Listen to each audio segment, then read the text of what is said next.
Hey guys, welcome back once again. This is me Abhishek Sahu. आज हम इस वीडियो में पढ़ने वाले हैं chapter 13 class 12 physics nuclei in just one shot. इस वीडियो में कवर किए जाने वाला एक एक पॉइंट आपके एग्जाम से डायरेक्टली मैच करेगा।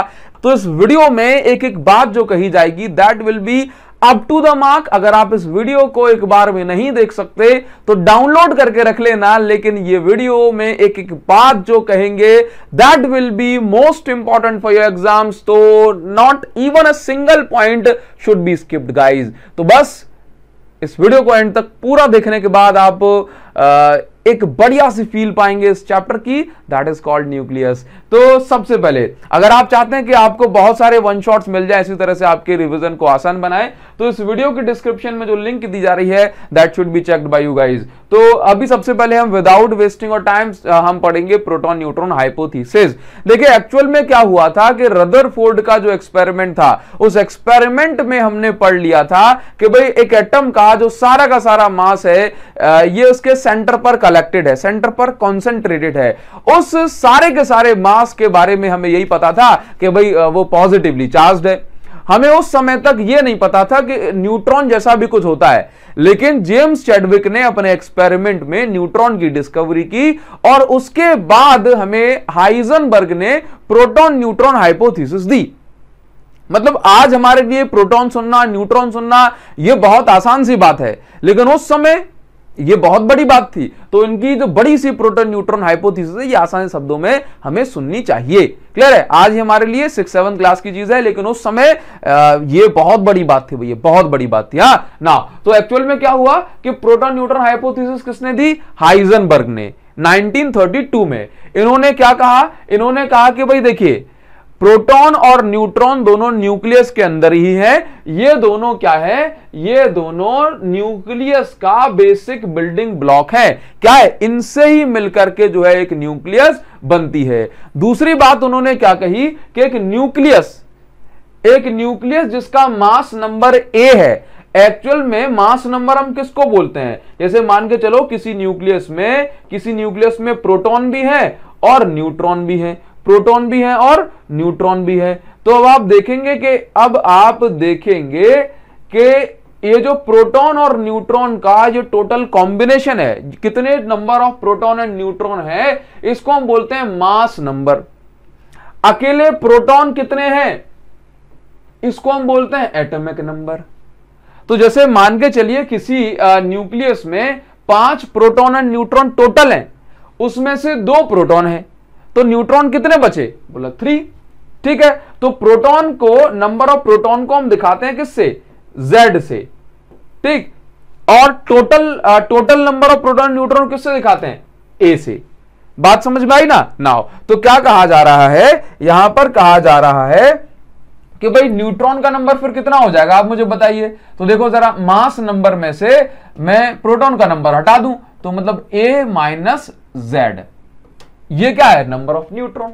एक्चुअल में हम किसी भी एटम का जब रिप्रेजेंटेशन करते हैं तो फिर हम क्या करते हैं कि उसको एटॉमिक नंबर के टर्म्स में लिखते हैं। किस टर्म में लिखते हैं? एटॉमिक नंबर के टर्म्स में। तो भाई एटॉमिक नंबर के टर्म्स में लिखते हैं ना, तो एटॉमिक नंबर का रिप्रेजेंटेशन होता है Z। क्या होता है? Z।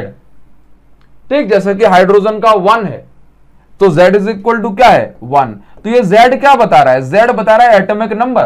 और एक्चुअल में Z किसका नंबर है? Number of protons. जैसे मान के चलिए हीलियम का एटॉमिक नंबर 2 है, तो ये क्या बता रहा है? ये बता रहा है एटॉमिक नंबर 2। और ये एटॉमिक नंबर किसका रिप्रेजेंटेशन है? नंबर ऑफ प्रोटॉन का। अब किसी के पास अगर तीन प्रोटॉन हो जाए तो 3 प्रोटॉन होने से उसका एटॉमिक नंबर कितना बन जाएगा? 3। एक्चुअल में एटॉमिक नंबर 3 क्यों हुआ? क्योंकि उसके पास 3 प्रोटॉन थे। तो यही बात क्या कही? यही बात हाइजेनबर्ग ने अपनी इस हाइपोथेसिस में कही कि भाई कोई भी न्यूक्लियस जिसका मास नंबर A है और एटॉमिक नंबर Z है, एटॉमिक नंबर Z है, तो उसमें Z जो है ये नंबर ऑफ प्रोटॉन्स को बता रहा है। तो A - Z किसको बताएगा? नंबर ऑफ न्यूट्रॉन्स को। क्लियर है? आगे क्या बात कही गई कि proton gives the positive charge.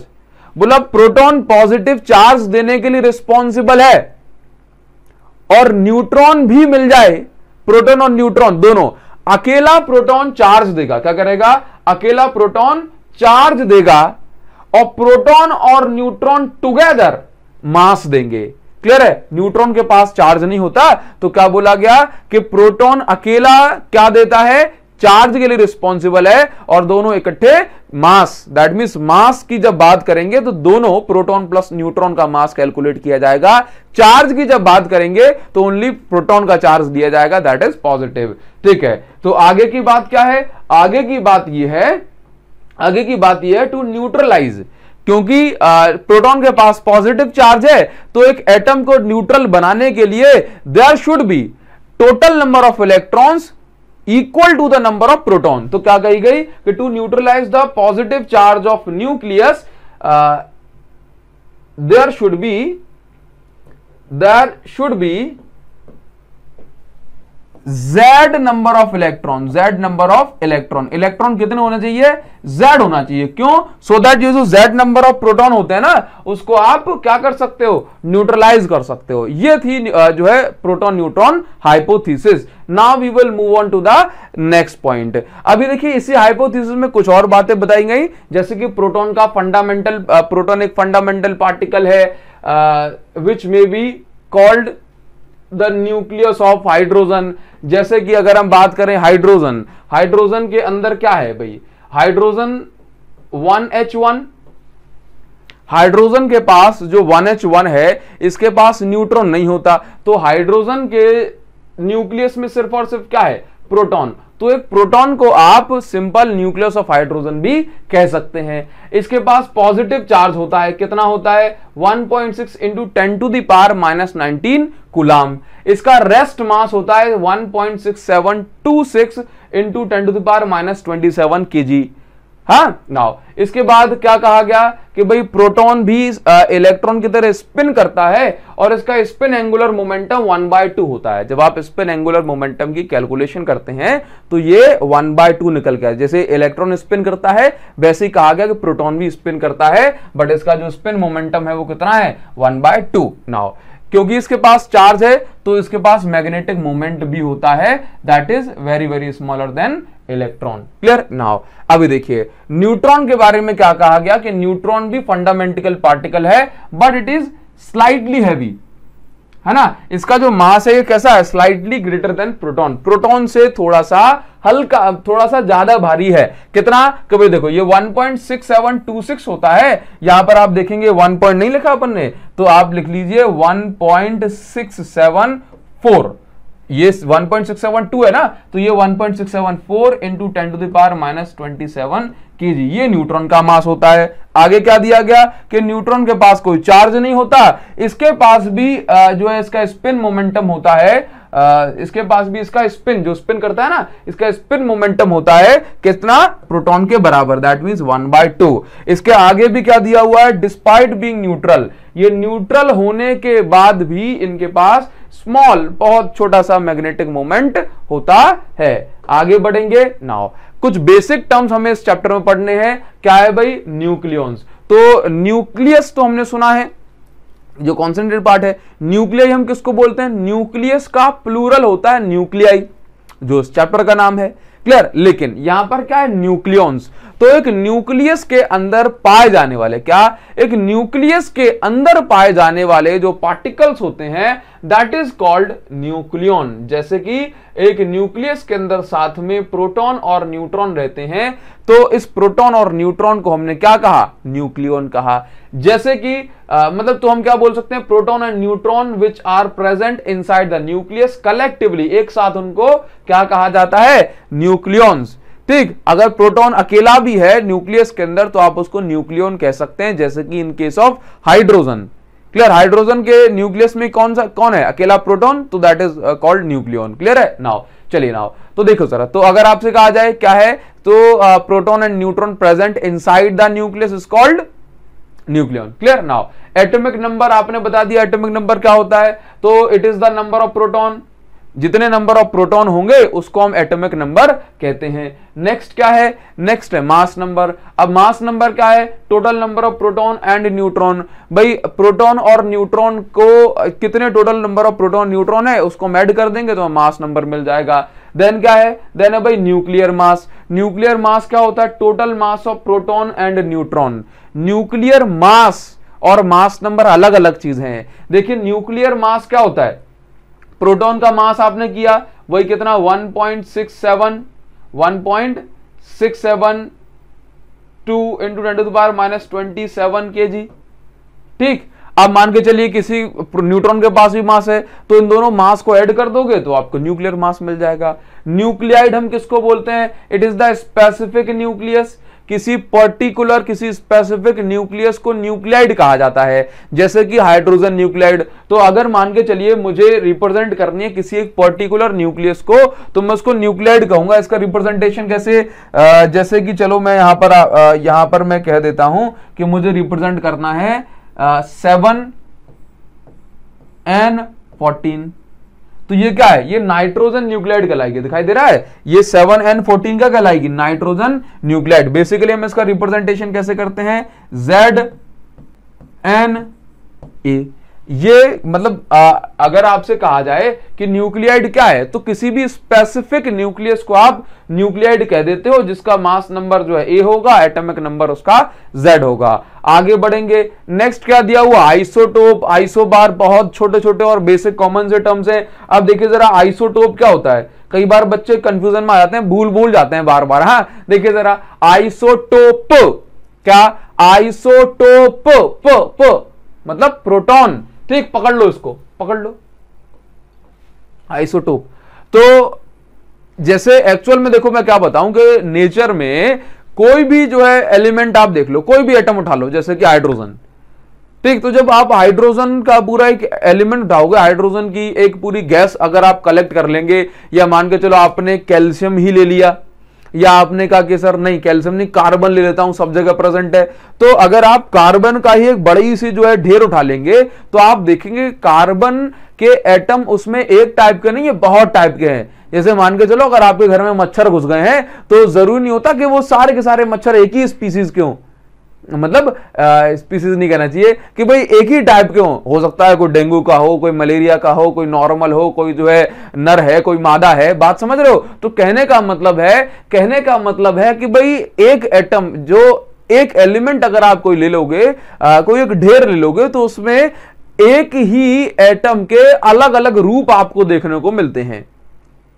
हाँ, किसी में नंबर ऑफ प्रोटॉन ज्यादा होंगे, किसी में नंबर ऑफ जो है प्रोटॉन कम होंगे। तो इस तरह से आइसोटोप, आइसोबार, आइसोमर, ये सारी चीजें बनती हैं। तो ये क्या होता है हम इसको जानते हैं। जैसे कि मान के चलो मैं आपसे कहता हूं कि मैं बात कर रहा हूं हाइड्रोजन की। किसकी बात कर रहा हूं मैं बात कर रहा हूं हाइड्रोजन की।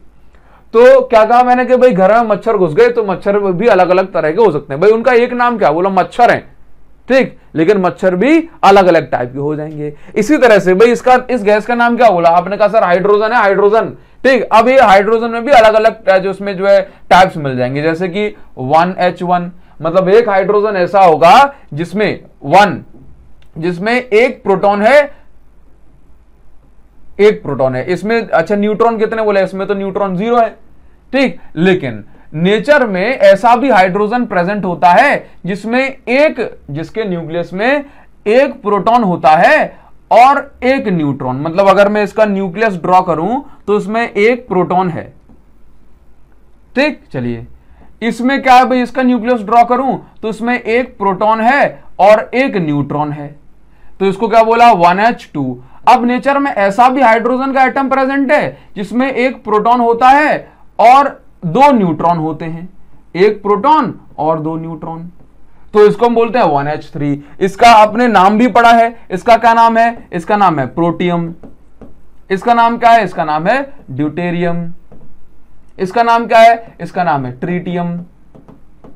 तो एक्चुअल में आप ये देखिए कि इन तीनों हाइड्रोजन के एटम्स में क्या चीज कॉमन है, देख रहे हो, इन तीनों में जो नंबर ऑफ प्रोटॉन है वो क्या है, सेम है। इसमें भी एक प्रोटॉन, इसमें भी एक प्रोटॉन, इसमें भी एक प्रोटॉन, लेकिन इसमें देखो इसमें कितने न्यूट्रॉन, इसमें 0 न्यूट्रॉन है। इसमें कितने न्यूट्रॉन, इसमें 1 न्यूट्रॉन है ना।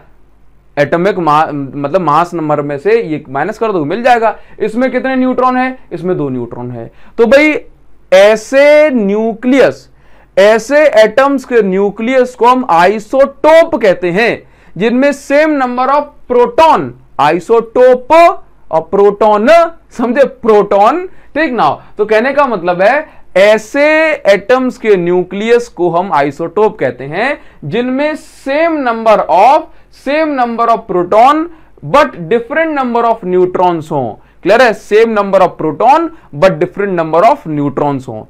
क्लियर है? जाओ, तो ये हो गया भाई आइसोटोप के एग्जांपल। जैसे मैं आपको कार्बन के भी एग्जांपल दे दूं, कार्बन के, जैसे कि कार्बन की हम बात करें तो कार्बन में अलग अलग आइसोटोप प्रेजेंट होते हैं। 6C12, इसके पास 6 प्रोटॉन है और 6 न्यूट्रॉन है। 6C13, तो 6 प्रोटॉन और 7 न्यूट्रॉन। इसके बाद 6C14, 6 प्रोटॉन एंड 8 न्यूट्रॉन। तो ये जो कार्बन के अलग अलग एटम्स है, ये क्या है? एक दूसरे के आइसोटोप है। क्या है? आइसोटोप। क्लियर हो रही है बात? नाउ तो आपको जो है न्यूमेरिकल भी मिलता है कि भाई इस आइसोटोप का मास इतना है, इस आइसोटोप का मास इतना है, तो टोटल जो है आपको कैलकुलेशन करनी होती है। समझाएंगे अभी, देखिए जरा, तो बात समझ में आ गई? नाउ आइसोबार क्या होता है? बार मतलब याद रखो, बार मतलब भार, बार मतलब भार, वजन। एक्चुअल में वजन को हम वेट बोलते हैं, लेकिन आप यहां पर जो है उसको एनालॉजी सेट कर लो मास के साथ।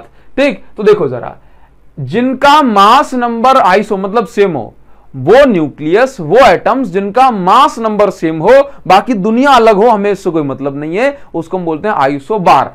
Atoms having same mass number, मतलब ऊपर वाला, आइसोटोप में नीचे वाला सेम होना चाहिए, आइसोबार में क्या? ऊपर वाला। जैसे कि अगर मैं बात करूं कि भाई हाँ जी, देखो जरा, अगर मैं आपसे कहता हूं, देखो 7N14, मतलब ये नाइट्रोजन है और नाइट्रोजन का एटॉमिक नंबर कितना है? नाइट्रोजन का एटॉमिक नंबर है 7, तो उसमें 7 प्रोटॉन है और 7 न्यूट्रॉन, टोटल मिला के मास नंबर हो रहा है 14। अब मैं कार्बन का ये वाला एटम उठा लूं, कार्बन का ये वाला आइसोटोप 14 वाला, तो देखना जरा, इसमें देखो, इसमें प्रोटॉन कितने हैं? इसमें प्रोटॉन है 6 और न्यूट्रॉन कितने? न्यूट्रॉन है 8। मुझे कोई मतलब नहीं है, मुझे तो बस ये देखना है कि इसका भी मास नंबर 14 और इसका भी मास नंबर 14, बाकी दुनिया भाड़ में जाए। समझ गए? तो जिनका मास नंबर सेम हो उनको हम बोलते हैं, उन एटम्स को हम बोलते हैं आइसोबार। तो 7N14 एंड 6C14 क्या है? आइसोबार हैं। अगर ऑक्सीजन का कोई आइसोटोप हो जिसमें ऊपर आपको 14 लिखा मिल जाए, तो वो तीनों आइसोबार हो जाएंगे। बात समझ में आ गई? चलिए, तो हम आगे बढ़ेंगे। आइसोटोन, बहुत आसान, आइसोटोन न मतलब न्यूट्रॉन। क्या? न्यूट्रॉन। तो यहां पे न्यूट्रॉन की बात करी जा रही है। देखो जरा, atoms having same number of neutrons are called isotope. भाई ऐसे एटम जिसमें सेम नंबर ऑफ न्यूट्रॉन हो उसको आइसोटोप कहेंगे। आइसोटोन क्या बोलेंगे? यहां पर गलत लिख दिया, क्या बोलेंगे? आइसोटोन। क्या बोलेंगे? आइसोटोन। एग्जाम्पल के लिए आप यहां पर ध्यान दें, एग्जाम्पल के लिए यह है कि भाई 1H3 क्या है? 1H3। 1H3 का बता रहा है भाई? ट्रीटियम बता रहा है। क्या? ट्रीटियम, हाइड्रोजन का तीसरा वाला ट्रीटियम। क्लियर? नाउ अब देखना जरा, अब अगर मैं यहां पर देख लूं इसके पास कितने प्रोटॉन है, जरा मुझे बताओ। देखो जरा, एक प्रोटॉन है और 2 न्यूट्रॉन है। ठीक, अब मैं इसकी कंपैरिजन करता हूं हीलियम के साथ। तो हीलियम को देखो, हीलियम को ऐसे लिखता हूं 2He4।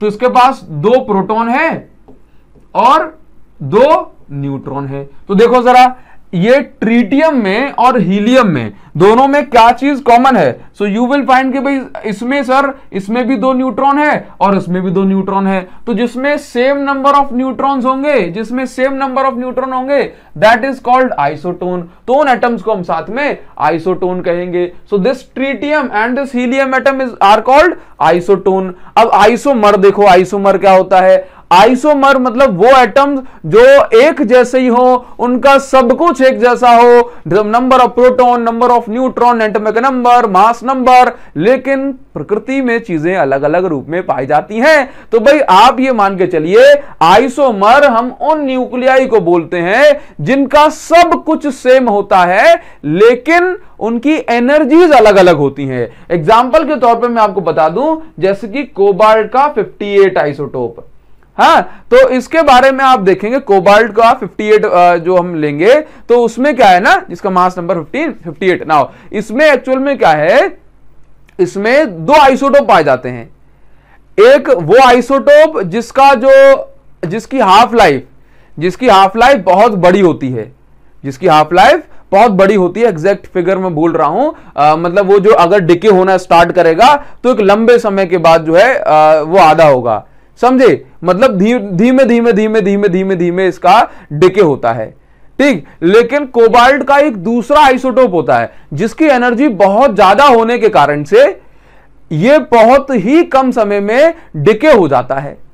तो दोनों कोबाल्ट के जो फॉर्म हैं इनकी एनर्जी अलग अलग है, सब कुछ सेम है लेकिन एनर्जी अलग अलग है, समझे। तो हम इसको क्या बोलते हैं, इसको हम बोलते हैं आइसोमर।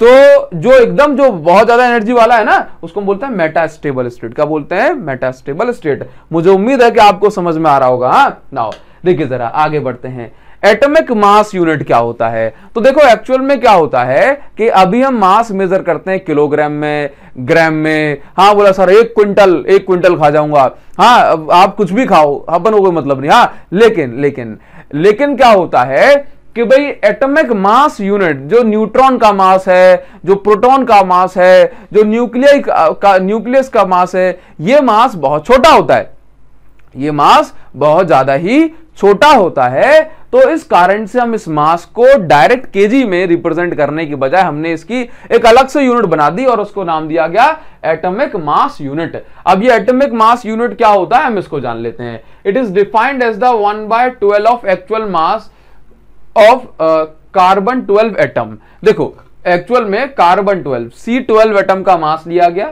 केजी में।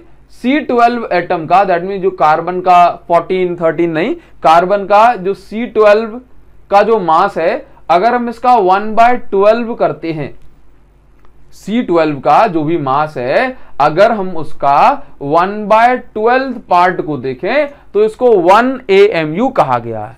कहा गया कि भाई 1 AMU कितना होगा, तो C12 का जो भी मास है उसका 1/12 पार्ट, दैट मीन उसका 12th पार्ट अगर हम कर लें तो दैट विल बी 1 AMU। और 1 AMU कितना हो गया सर, तो 1 AMU हो गया 1.660565 इंटू 10⁻⁻27 kg। आप सिर्फ इतना याद रख लें कि 1.66 इंटू 10⁻⁻27 kg। और याद रखिए ये मोस्ट इंपॉर्टेंट है कि जब भी आप 1 AMU को कन्वर्ट करेंगे एनर्जी में तो आपको 931 मेगा इलेक्ट्रॉन वोल्ट एनर्जी मिल जाएगी। ये पॉइंट नोटवर्दी है, याद रखेंगे कि 1 AMU इतना मास होता है कि अगर आप इसको एनर्जी में कन्वर्ट करने बैठे कंप्लीटली तो 931 मेगा या फिर मिलियन इलेक्ट्रॉन वोल्ट एनर्जी आपको मिल जाएगी। समझ गए। तो देखो जरा मास ऑफ इलेक्ट्रॉन, जो एटॉमिक मास है ये स्पेक्ट्रोमीटर से मेजर करे जाते हैं। किससे, स्पेक्ट्रोमीटर। हाँ नाउ तो देखिए जरा, तो 1 AMU कितना मास हो गया, 1.66 × 10⁻⁻27 kg। Mass of electron 00055 AMU, point में है सारे के सारे डेटा, 0.00055 AMU। तो अगर आप 1 AMU की जगह पर ये वैल्यू पुट करते हैं so you will get this number. तो एक इलेक्ट्रॉन का मास हम जानते हैं कितना है, 9.1 × 10⁻⁻27 kg। नाउ इसी तरह से मास ऑफ प्रोटॉन 1.0073। क्लियर है, AMU में इतना है तो ये हो जाएगा इतना। नाउ बात समझ में आ रही है। तो मास ऑफ न्यूट्रॉन कितना है, 1.0086 AMU, और AMU की जगह पर ये वैल्यू रखने के बाद हमें ये डेटा मिल जाएगा। मास ऑफ हाइड्रोजन का मास कितना है भाई, 1.007 AMU, ये आप याद रखेंगे और AMU को कन्वर्ट कर देना तो आपको ये डेटा पूरा का पूरा मिल जाएगा। क्लियर है। देखो अच्छा ध्यान से देखना, ये जो मास ऑफ हाइड्रोजन एटम है, इस हाइड्रोजन एटम के अंदर तो क्या है, इस हाइड्रोजन एटम के अंदर क्या है, इस हाइड्रोजन एटम के अंदर तो एक प्रोटॉन है और न्यूट्रॉन तो है ही नहीं, तो फिर प्रोटॉन को इतना मास हो जाना चाहिए था ना, लेकिन नहीं। एक्चुअल में इसके पास इलेक्ट्रॉन भी तो है। तो जब आप इलेक्ट्रॉन टोटल न्यूक्लियर मास की बात कर रहे हो, तो फिर आप जो है प्रोटॉन और न्यूट्रॉन का मास ऐड करते हो, लेकिन पूरे एटम की बात कर रहे हो ना, तो एटम की बात कर रहे हो तो आपको इलेक्ट्रॉन का मास भी वहां पर कंसीडर करना पड़ेगा। तो ये आ जाएगा आपको इतना निकल के, समझ गए। AMU की वैल्यू पुट करेंगे। नाउ आगे बढ़ेंगे, आगे देखिए क्या दिया हुआ है। The natural chlorine is found to be a mixture of two isotopes of 34.98 and 36.98 AMU। देखिए वैल्यूज पुट नहीं करूंगा, आप सभी समझदार बच्चे हैं, मैं आपको मेथड इसका बता दूंगा, उसके बाद हम जो है इसको आगे बढ़ेंगे। ठीक, वैल्यूज क्या है, कैलकुलेशन को बढ़ाएंगे, ये आप इतना काम कर सकते हैं। कमेंट सेक्शन में कोई भी लिख के नहीं जाएगा कि सर आपने पूरा सॉल्व नहीं किया, आप खुद से इतना सॉल्व कर सकते हो ना। हाँ, बस मैं आपको कैलकुलेशन का ऐसा मेथड बता दूंगा कि आप कैसे कैलकुलेट देखो उसको करेंगे। देखिए एक्चुअल में देखिए कंडीशन क्या दी जा रही है, the natural chlorine is found to be a mixture of two isotope. क्या कहा गया, बताया था ना कि मच्छर घुसाएंगे तो बहुत बहुत सारे टाइप के हो सकते हैं, एक नाम है बस मच्छर, समझ गए। इसी तरह से क्या कहा जा रहा है कि नेचुरल क्लोरीन जो है, क्लोरीन जो गैस है उसमें दो टाइप के क्लोरीन एटम पाए जा रहे हैं। कौन कौन से, एक तो भाई टू आइसोटोप, एक वो क्लोरीन जिसका मास कितना है 34.98 AMU, 34.98 AMU, और दूसरे टाइप का मास कितना है 36.98 AMU। Clear, now respectively their relative abundances are 75.4% and 24.6% respectively. Find the composite atomic mass of natural chlorine। कहा जा रहा है कि भाई जो न्यूक्लियस है, जो क्लोरीन जो है इसमें दो टाइप के एटम पाए जा रहे हैं, 34.98 AMU वाले और 36.98 AMU वाले। 34.98 AMU वाले 75.4% अवेलेबल हैं, और जो 36.98 AMU वाले जो क्लोरीन है वो 24.6% अवेलेबल है ना, वो उस मिक्सचर में। तो आप अगर इसका एक मास बोलना चाहेंगे तो कितना मास बताएंगे, इतना के इन दोनों का एवरेज निकालोगे तो ये कितने कितने परसेंट हैं, उसके हिसाब से हम इसकी कैलकुलेशन करेंगे। तो देखो जरा यहां पर हम क्या निकाल रहे हैं, इसका कंपोजिट एटॉमिक मास। ठीक, तो आप यहां पे लिख सकते हो कंपोजिट एटॉमिक मास। नाउ अभी देखो, तो सबसे पहले क्या करेंगे कि आप ये देखो 34.98 जिनका एटॉमिक मास है, एटॉमिक मास को हम स्मॉल यू से भी रिप्रेजेंट करते हैं, किससे रिप्रेजेंट करते हैं, स्मॉल यू से। तो 34.98, चलो मैं यहां पर आप कंफ्यूज ना हो जाओ तो मैं इसको AMU लिख देता हूं। कितना परसेंट है, आपने कहा सर 75.4% है, परसेंट है तो अपॉन में 100, परसेंट का मतलब भी क्या होता है, अपॉन में 100।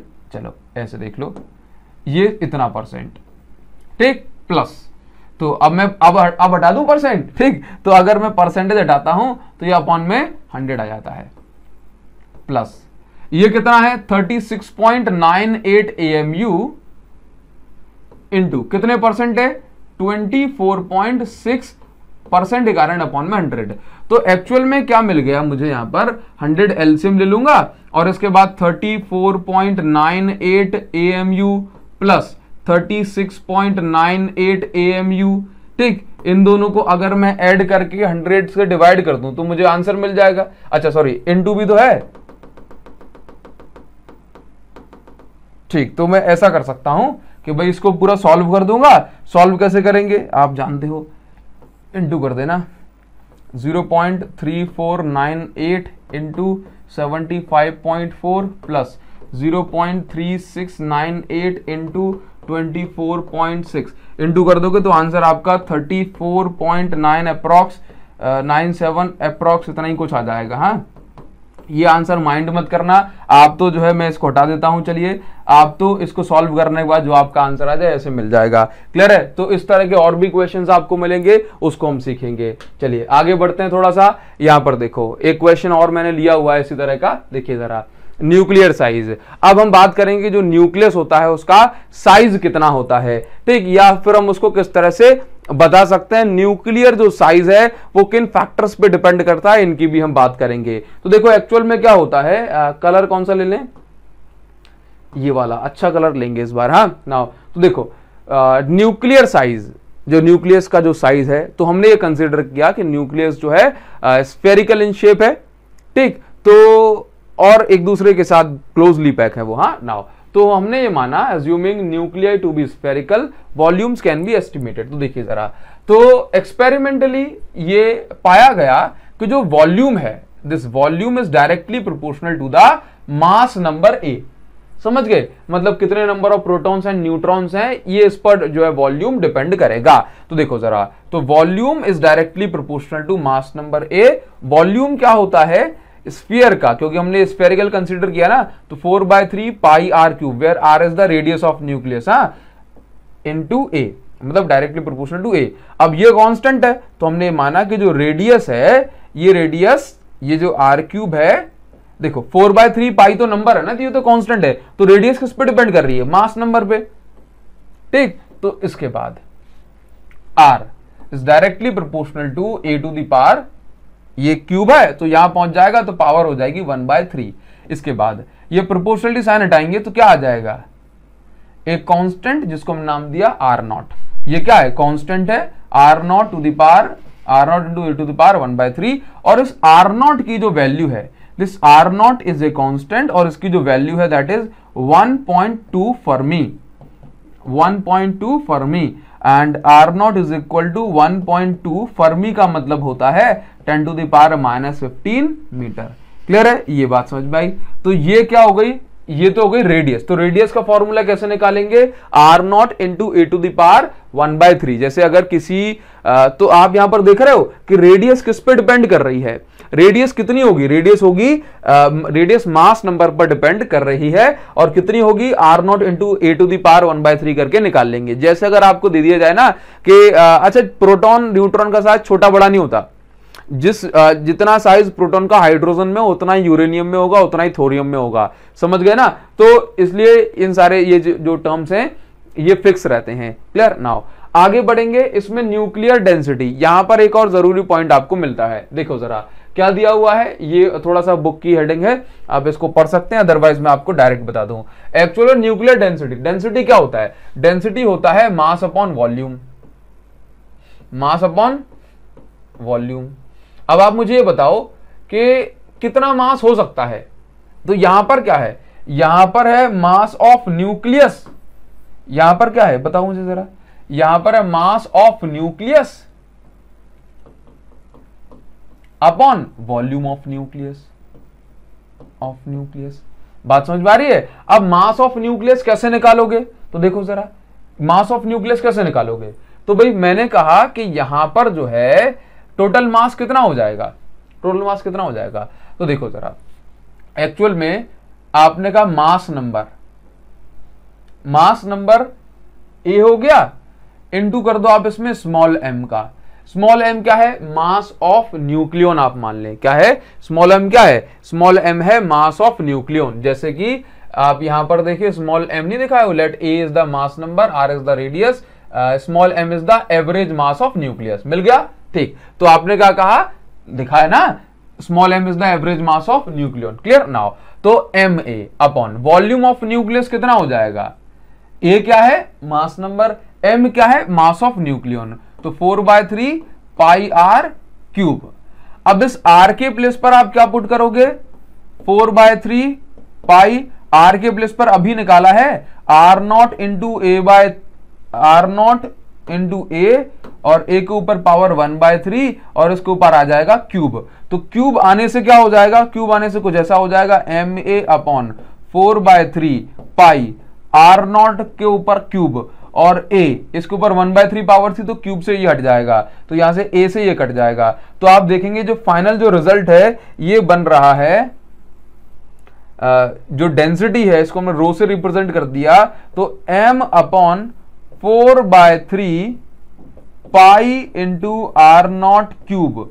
दैट मीन्स आप देख रहे हैं कि जो डेंसिटी जो होगी, डेंसिटी के मतलब कितने क्लोज हैं, जो डेंसिटी है ये आर नॉट पर डिपेंड, आर नॉट के क्यूब पर डिपेंड कर रही है, मतलब जो कांस्टेंट था उस पर डिपेंड कर रही है, और मास ऑफ न्यूक्लियन पर डिपेंड कर रही है, बट मास नंबर पर डिपेंड नहीं कर रही। ये बात आपको समझ के चलनी चाहिए। मैं इसको इस फॉर्मूले को एक बार और लिखूंगा सो दैट ये आपको क्लियरली विजिबल हो जाए। ये फॉर्मूला हमने बनाया हुआ है, कितना वेट, ये फॉर्मूला आ रहा है रेडियस मतलब density is equal to m upon 4/3 pi R naught cube. Clear है, ये फॉर्मूला इतना आ रहा है।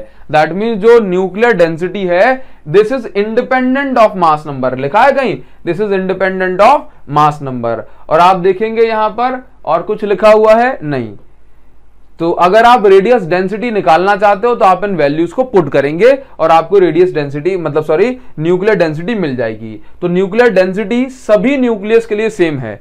ये जो मेन चीज है वो ये है कि भले ही आप यूरेनियम की बात करो, भले ही आप जो है हाइड्रोजन की बात करो, भले ही हीलियम, नाइट्रोजन, ऑक्सीजन, जो डेंसिटी ऑफ न्यूक्लियस है, जो कितना पास पास में एटम्स रहने, कितने पास पास में न्यूक्लियॉन्स रहेंगे, उसी को तो डेंसिटी बोलते हैं। कितने पास पास में न्यूक्लियॉन्स रहेंगे, ये डेंसिटी जो है ये डिपेंड करती है सिर्फ इन चीजों पर। मतलब डेंसिटी इस पर डिपेंड नहीं करती किसके पास कितने न्यूट्रॉन प्रोटॉन है, इस पर डिपेंड नहीं करेगी, बस इन फैक्टर पर डिपेंड करने वाली है, मास ऑफ न्यूक्लियॉन पर, मास ऑफ न्यूक्लियॉन पर, और इसका जो आर नॉट वगैरह है, इन सारी चीजों पर। क्लियर है? नाउ बात समझ में आ रही है? तो ये कितनी निकल के आती है 2.3 इन 10 टू द पावर, देखो जरा 2.3 into 10 to the power 17 kg per meter cube, 17 kg per meter cube, मतलब 1 मीटर क्यूब में इतनी सारी जो है आ जाएगी। क्लियर? बात समझ में आ रही है? ये है nuclear density, this is independent of mass number. आगे बढ़ेंगे और देखो क्वेश्चन क्या दिया हुआ है। क्वेश्चन आपको मिल रहा है द नेचुरल बोरोन। बात समझिए, the natural boron is composed of 2 isotope. फिर से आइसोटोप वाला क्वेश्चन आ गया और ये क्वेश्चन पूछे जाते हैं। जो नेचुरल बोरोन है इसमें 2 आइसोटोप पाए जाएंगे। कौन कौन से भाई? देखिए जरा 5B10 एक आइसोटोप, दूसरा आइसोटोप कितना 5B11। मतलब बोरोन के 2 आइसोटोप पाए जा रहे हैं, 5B10 और 5B10 एंड 5B11। ठीक है। नाउ 5B10 वाला जो आइसोटोप है इसका मास कितना बताया जा रहा है 10.003 AMU, और इसका मास कितना बताया जा रहा है 11.009 AMU। ठीक। नाउ आगे का पूछ रहा है find the relative abundance of each isotope. पूछ रहा है कि भाई ये बताइए कि जो कोई भी जो बोरॉन का जो मिक्सचर है उसमें बोरॉन का ये वाला आइसोटोप इतने परसेंट, मतलब ये जो है इसका मास इतना है, इसका मास इतना है। आपको ये बताना है कि दोनों कितने कितने परसेंटेज में है। फाइंड द रिलेटिव एबंडेंसेस, मतलब दोनों कितने कितने परसेंटेज में अवेलेबल हैं। अगर बोरॉन का इकट्ठा जो मास लिया जाए, यदि बोरॉन का इकट्ठा मास लिया जाए और वो 10.81 एटॉमिक मास यूनिट आ जाए तो हम क्या करेंगे भाई? आपसे पूछा जा रहा है कि ये बताओ कि ये दोनों कितने कितने परसेंट अवेलेबल हैं। तो बड़ी सिंपल सी बात है भाई, हमें नहीं पता तो हमने मान लिया कि भाई ये कितने परसेंट है। तो देखो ना ये कितने परसेंट है, 5B10 वाला कितने परसेंट है, तो हमने कहा कि भाई ये होगा X%, 100% में से X% ये होगा। ये कितने परसेंट होगा, तो हमने मान लिया कि ये होगा 100 माइनस X%, बस खत्म। ओवरऑल मिला के कितना हो रहा है, ओवरऑल मिला के इतना हो रहा है, तो बस सॉल्व कर देंगे कि ओवरऑल कितना है 10.81 atomic mass unit. Clear? Now इसके बाद अगर हम इसकी कैलकुलेशन करते हैं तो कितनी मिल जाएगी आपको, देखो जरा। तो हमने कहा कि भाई ये वाला आइसोटोप 10.003 जिसकी जो है वैल्यू है, ये मान के चलो कि ये X% अवेलेबल है। कितना है X%। परसेंट लगे होने कारण से मैं इसमें अपॉन में 100 लगा दूंगा अभी, देखो जरा। और ये वाला कितना अवेलेबल है, दूसरा वाला दिखाई दे रहा है ये पैनल में, दूसरा वाला अवेलेबल है 11.009 कितने परसेंट, 100 माइनस X%, तो 100 माइनस X%। ठीक है, बस सॉल्व हो जाएगा। तो क्या करेंगे 10.81 is equal to 10.003 into X upon 100 plus 11.009 into 100 minus X upon में क्या है 100। एलसीएम लेके 100 आ जाएगा इस साइड और X की वैल्यू आ जाएगी।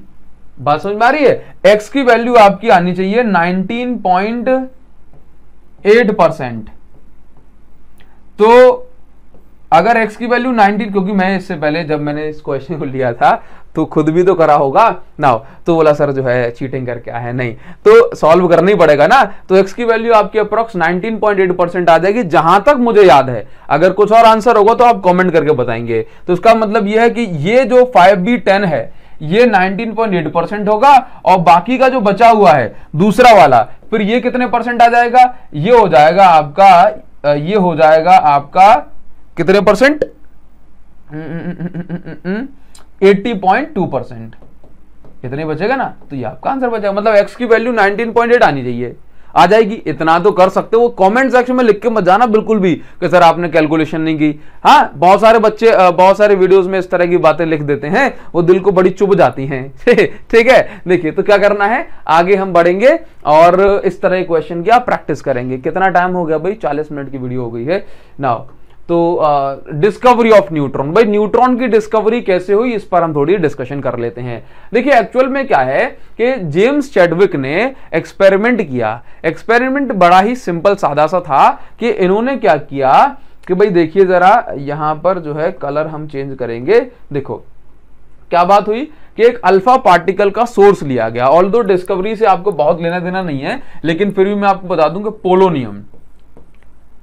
पोलोनियम एक रेडियो एक्टिव सब्सटेंस है। इसमें से अल्फा पार्टिकल निकाले गए और इस अल्फा पार्टिकल जिनकी एनर्जी काइनेटिक एनर्जी बहुत ज्यादा होती है, इस अल्फा पार्टिकल को बेरिलियम मेटल, ये बेरिलियम है, क्या है ये बेरिलियम मेटल की एक शीट है, उस पर बॉम्बार्ड कराया गया। बेरिलियम मेटल की शीट पर बॉम्बार्ड कराया गया मतलब इसको स्ट्राइक कराया गया। तो इस बेरिलियम मेटल से निकलने वाली रेज को, जब हमें नहीं पता था क्या है इसके बीच में, तो जब इस बेरिलियम मेटल से निकलने वाले रेज को जब डिटेक्ट करने की कोशिश की गई ऊपर नीचे इलेक्ट्रिक फील्ड मैग्नेटिक फील्ड लगा के, तो पाया गया कि ये जो रेज निकल रही हैं इसको पहचाना ही नहीं जा रहा है ना, इसको पहचाना नहीं जा पा रहा है। एक्चुअल में क्या हुआ कि भाई देखो जब ये बेरिलियम जाएगा, बेरिलियम देखो एक्चुअल में क्या है, बड़ी सिंपल सी बात है, बेरिलियम मेटल है, इसके अंदर प्रोटॉन्स होंगे पक्का, न्यूक्लियस तो है ना। तो अगर बहुत ज्यादा काइनेटिक एनर्जी के साथ अगर अल्फा पार्टिकल जाएंगे, आप समझते हो अल्फा पार्टिकल भारी होता है, ठीक, तो इस बेरिलियम में से कुछ तो निकलेगा। सिंपल सी बात है, क्या इस बेरिलियम में से कुछ तो निकलना चाहिए, ठीक। लेकिन क्या हुआ कि अल्फा पार्टिकल गए यहां पर डिटेक्ट किया, तो यहां पर पता पड़ा कि बोला कुछ नहीं निकल रहा है, ऐसा तो पॉसिबल है ही नहीं, तो कुछ तो निकला होगा। तो यहां पर देखा कि कुछ नहीं निकला, बोला मान सकते हैं, तो हमने कहा हो सकता है कि रेज निकल आई होंगी यहां से। मतलब अगर डिटेक्ट नहीं कर पाया तो पॉसिबल ये भी है कि इलेक्ट्रोमैग्नेटिक वेव निकल गई हो, क्योंकि इलेक्ट्रोमैग्नेटिक वेव को भी तो हम इलेक्ट्रिक फील्ड लगा के चेक नहीं कर सकते ना नाउ। लेकिन हम क्या देखते हैं कि आगे इसके आगे एक पैराफिन की शीट रखी गई।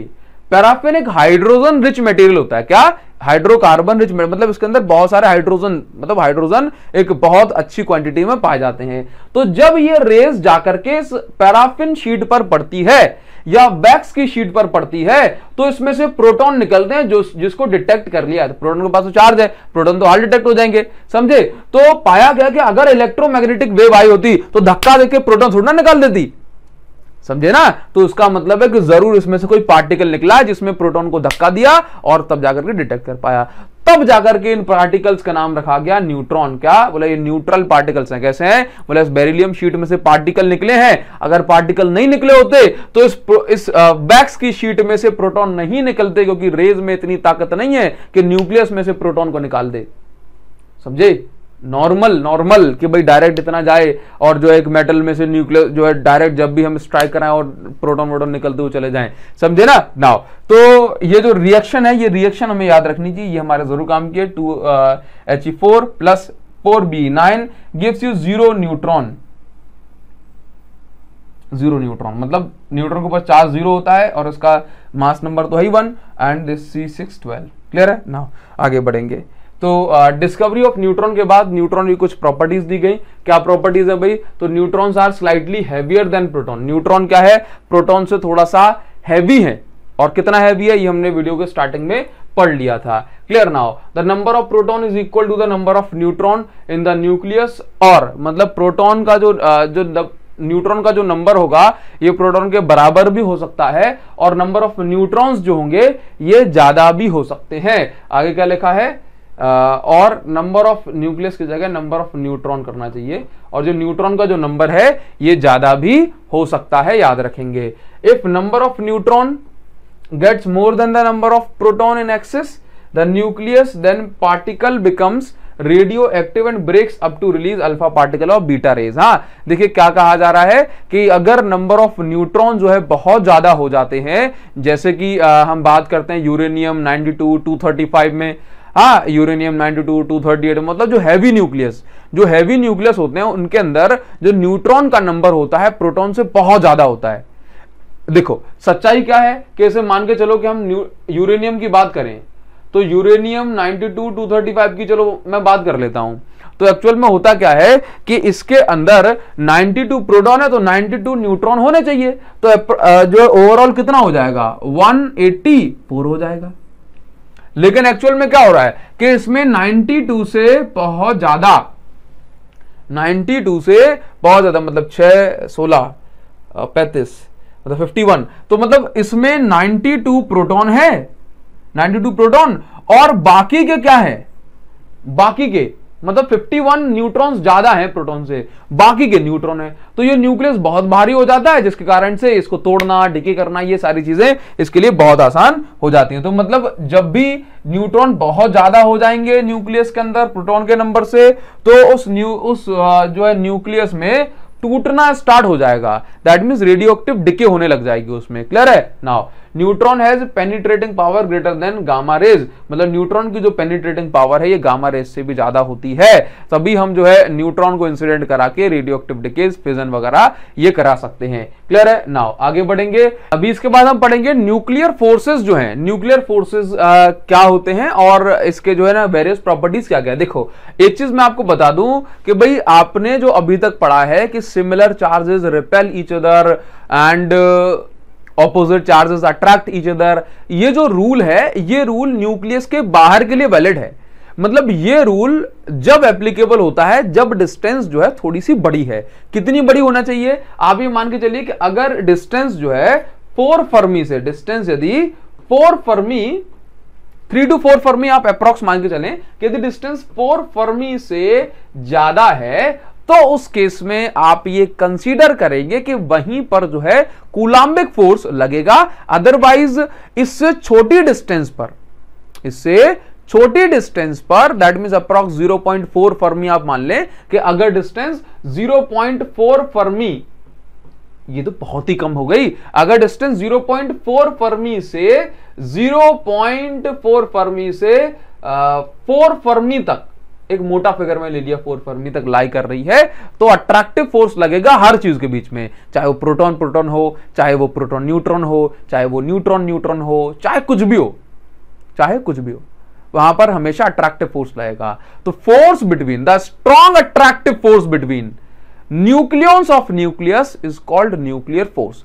यह फोर्स दुनिया का सबसे ताकतवर फोर्स होता है अभी तक की डेट में, मतलब जितने भी फोर्सेस हम इस नेचर में देखते हैं उन सबसे ज्यादा स्ट्रॉन्गेस्ट फोर्स होता है strong nuclear force. It acts between nucleons inside nucleus. ठीक, नाउ आगे की बात क्या भाई, इसकी प्रॉपर्टीज क्या है, तो प्रॉपर्टीज तो हमने एक बता दी कि भाई इस दुनिया का सबसे ताकतवर फोर्स होता है, ग्रेविटेशन कंपैरिजन में देखा जाए तो 10⁻38 टाइम्स स्ट्रॉन्गर होता है। आप इस रेशियो को अपने साथ यहां पर रख सकते हैं। ठीक, इस रेशियो को आप जरूर पढ़ें, ये ग्रेविटेशन की कंपैरिजन इलेक्ट्रोस्टैटिक फोर्स से और न्यूक्लियर फोर्स से है।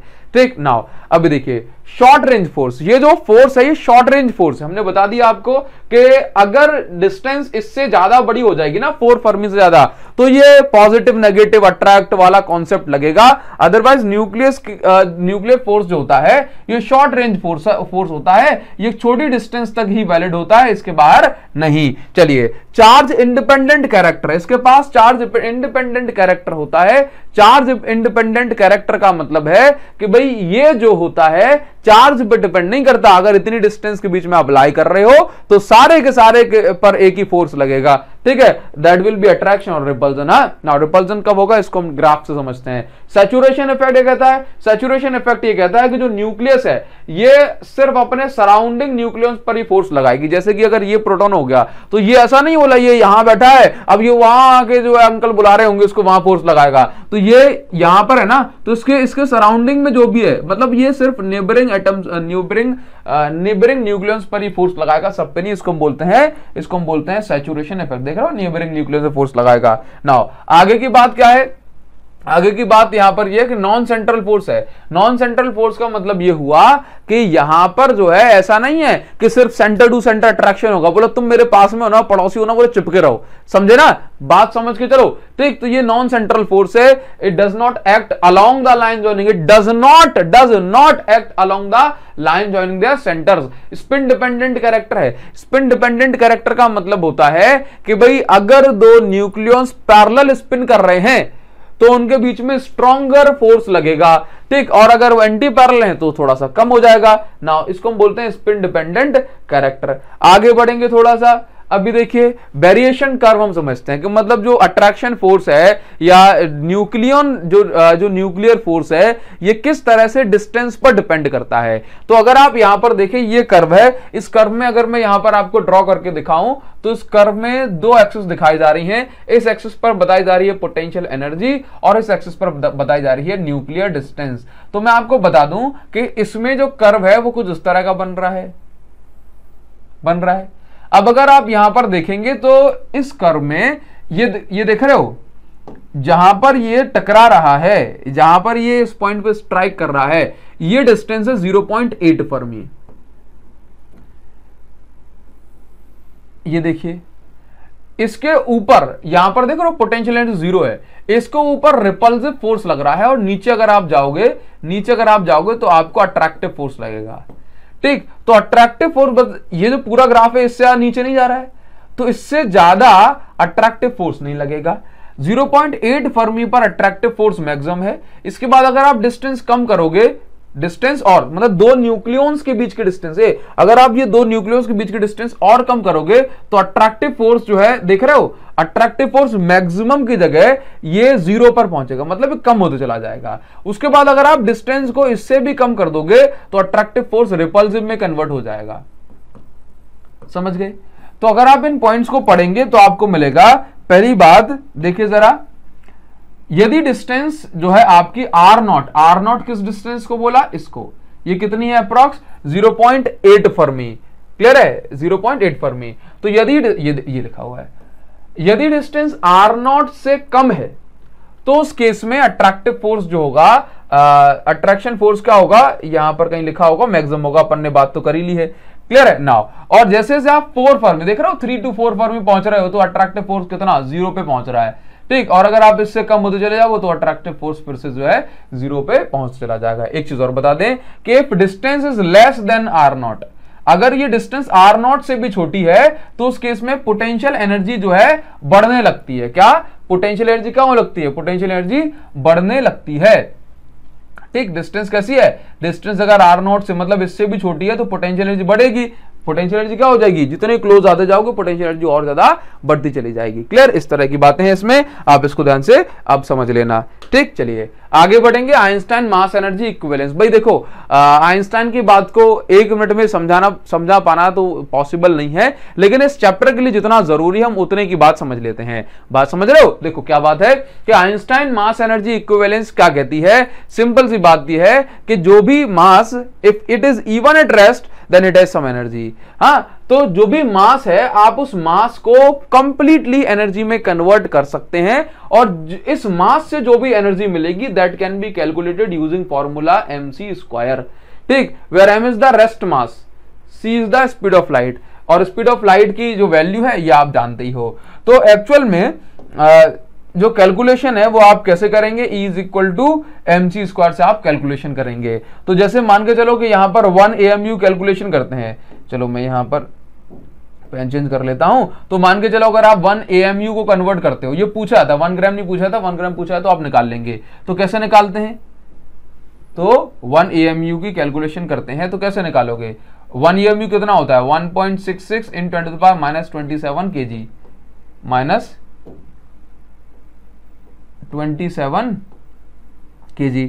ये क्या हो गई? ये मास की वैल्यू हो गई। सी स्क्वायर क्या है? 2.997 इंटू 10 to the power 8। अगर आप यहां से कैलकुलेशन करोगे ना इसकी तो 931 मेगा इलेक्ट्रॉन वोल्ट ये आपको वैल्यू मिलेगी। लेकिन इस क्वेश्चन में पूछा कि भाई आप 1 ग्राम टोटल मास को अगर आप कन्वर्ट करोगे तो ये कितना हो जाएगा, तो इसकी कैलकुलेशन भी हम कैसे करेंगे, तो यहां पर हम देख लेते हैं कि भाई मास के प्लेस पर m इज इक्वल टू कितना पुट करना है? m इज इक्वल टू हम पुट करेंगे 1 ग्राम। 1 ग्राम कितना हो रहा है? 10 to the power -3 kg, ठीक, बिकॉज ऐसा यूनिट हम लेंगे। सी के प्लेस पर हम रखेंगे 2.99, चलो मैं 3 लेता हूं सो दैट मुझे कैलकुलेशन थोड़ी सी आसान होगी, ठीक। नाउ तो 3 into 10 to the power 8 meter per second, ठीक। नाउ तो E is equal to MC square से अगर मैं इसको करता हूं तो M की वैल्यू 10 to the power -3, C square को अगर मैं करूंगा तो 9 इंटू 10 to the power ये हो जाएगा 16, ठीक। तो अगर हम इसको टोटल कैलकुलेशन करते हैं इसकी तो ये मिल जाएगा 9 इंटू 10 to the power 13 और ये जूल में है। जूल में है तो इसको इलेक्ट्रॉन वोल्ट में कन्वर्ट करने को कहा जाता है। तो भाई 1 जूल 10 to the power 13 अगर जूल में है इलेक्ट्रॉन वोल्ट में कन्वर्ट करने के लिए मुझे डिवाइड करना पड़ेगा 10 to the power -19 का, इतने का डिवाइड कर दूंगा ना तो जूल को इलेक्ट्रॉन वोल्ट में कन्वर्ट कर सकता हूं। तो यहां से ये मेरे पास आ जाएगा, अगर मैं इसको पूरा डिवाइड करता है ना 16 से 96 होते हैं तो 6 से कम आएगा तो मैं इसको मान लेता हूं 5.7 अप्रॉक्स। तो 5.7 इंटू 10 to the power ये +13 ऊपर पहुंच जाएगा ना, मतलब सॉरी तो ये यहां से कैंसिल होने के बाद, अच्छा ये ऊपर चला जाएगा, कैंसिल नहीं होगा, तो 9 12 है ना, मतलब 32 इलेक्ट्रॉन वोल्ट, मतलब बहुत ज्यादा एनर्जी। इतनी एनर्जी मिल जाएगी मुझे, किससे? इतनी एनर्जी मिल जाएगी 1 ग्राम मास को कन्वर्ट करने में। क्लियर है तेरी बात? चलिए सो हो जाएगा। इस पर बेस्ड क्वेश्चन भी आते हैं, कैसे आएंगे ये हम समझ लेंगे। अभी देखिए नेक्स्ट जो है हमारे पास दैट इज मास डिफेक्ट। बढ़िया जो है टॉपिक है यहाँ पर। मास डिफेक्ट एक्चुअल में क्या होता है, देखिए कि difference in rest mass of nucleus and the sum of rest mass of individual nucleus या individual nucleus is called mass defect. देखो आसान सी भाषा में अगर मैं समझूं तो ये होता है कि मान के चलो मेरे पास एक प्रोटॉन है, ठीक, मान के चलो कि मेरे पास एक प्रोटॉन है और इस प्रोटॉन का मास है 1 ग्राम, ठीक। मेरे पास एक अकेला न्यूट्रॉन है और इस न्यूट्रॉन का मास भी मैंने देखा कितना है, आपने कहा सर 1 ग्राम। हाँ, जब ये दोनों अकेले अकेले हैं, इन दोनों का मास मैंने देखा सपोज 1-1 ग्राम है, तो टोटल इन दोनों का जब ये दोनों साथ में आ जाएंगे, जब ये दोनों इकट्ठे हो जाएंगे तो इनका मास कितना होना चाहिए? 2 ग्राम। लेकिन ये 2 ग्राम होने के बजाय ये मुझे मिलता है 1.9 ग्राम। कितना मिलता है? 1.9 ग्राम। तो जो 0.1 ग्राम कहां गया? 0.1 ग्राम यहां से गायब हो गया। ये जो गायब हुआ ना, इसी को हम बोलते हैं डिफेक्ट आ गया। क्या आ गया? Mass defect. अब ये कहां गायब हो जाता है? तो बड़ी सिंपल सी बात है। एक्चुअल में क्या होता है कि जब ये दोनों अकेले अकेले थे, 1 ग्राम एंड मतलब प्रोटॉन न्यूट्रॉन अकेले अकेले थे तो कोई भी कीमत नहीं चुका रहे थे। लेकिन जब ये साथ में आ गए तो बहुत स्ट्रॉन्ग अट्रैक्टिव फोर्स इनके बीच में लगने लगा, तभी तो चिपक पाएंगे जब स्ट्रॉन्ग अट्रैक्टिव फोर्स रहेगा। अब ये जो फोर्स लग रहा है या ये दोनों एक दूसरे के साथ बाइंड करके रह रहे हैं, तो इसमें किसी एनर्जी की जरूरत होगी।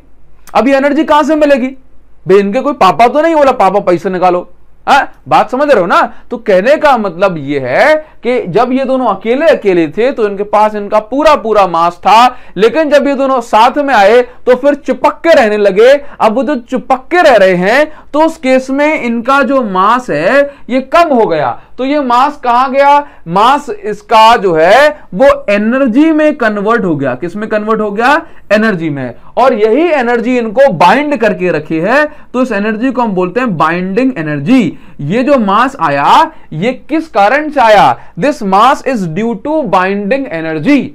क्लियर है? ये मास किस कारण से है? ये मास इनको बाइंड करके रख रहा है। जब हम न्यूक्लियर फिजन कराते हैं, जब न्यूक्लियस को तोड़ते हैं तो अब जैसे मान के चलो, अब ये जब न्यूट्रॉन और प्रोटॉन अलग अलग होंगे, ये चिपक गए, तो इनका मास हो गया 1.9 ग्राम। ठीक, क्योंकि ये जो इनका जो मास गायब हुआ, ये एनर्जी के फॉर्म में रिलीज हो गया। जैसे मान के चलो जब न्यूक्लियर फ्यूजन करा के हमने इसको तोड़ दिया, ठीक, ये अलग अलग हो गए, तो इसमें जो एक्स्ट्रा जो होगा, जो एनर्जी जो पकड़ के रखी थी इनको, वो एनर्जी रिलीज होगी अब न्यूक्लियर फ्यूजन के दौरान। तो जब आप एक न्यूक्लियस को तोड़ते हैं तो जो एनर्जी वहां से निकलती है, ये कौन सी एनर्जी होती है? ये वही एनर्जी होती है जो एक टाइम पर कन्वर्ट हुई थी। बात समझ में आ रही है ना? तो अभी क्लियर हो जाएगा। तो देखो जरा, तो मास डिफेक्ट को हम किस तरह से जो है इसका फॉर्मूला बनाते हैं। मास डिफेक्ट का फॉर्मूला कैसे बनता है? तो देखो, अगर मैं कहूं आपसे ये क्या है, तो देखो, तो अगर मैं बोलूं कि एक न्यूक्लियस का जो ओवरऑल मास है, ओवरऑल मास, एक प्रोटॉन का मास हो गया mp, ठीक, मास ऑफ प्रोटॉन। अब मान के चलो उसमें 10 प्रोटॉन थे, तो 10 प्रोटॉन का मास कितना हो जाएगा? 10 mp, मतलब zmp।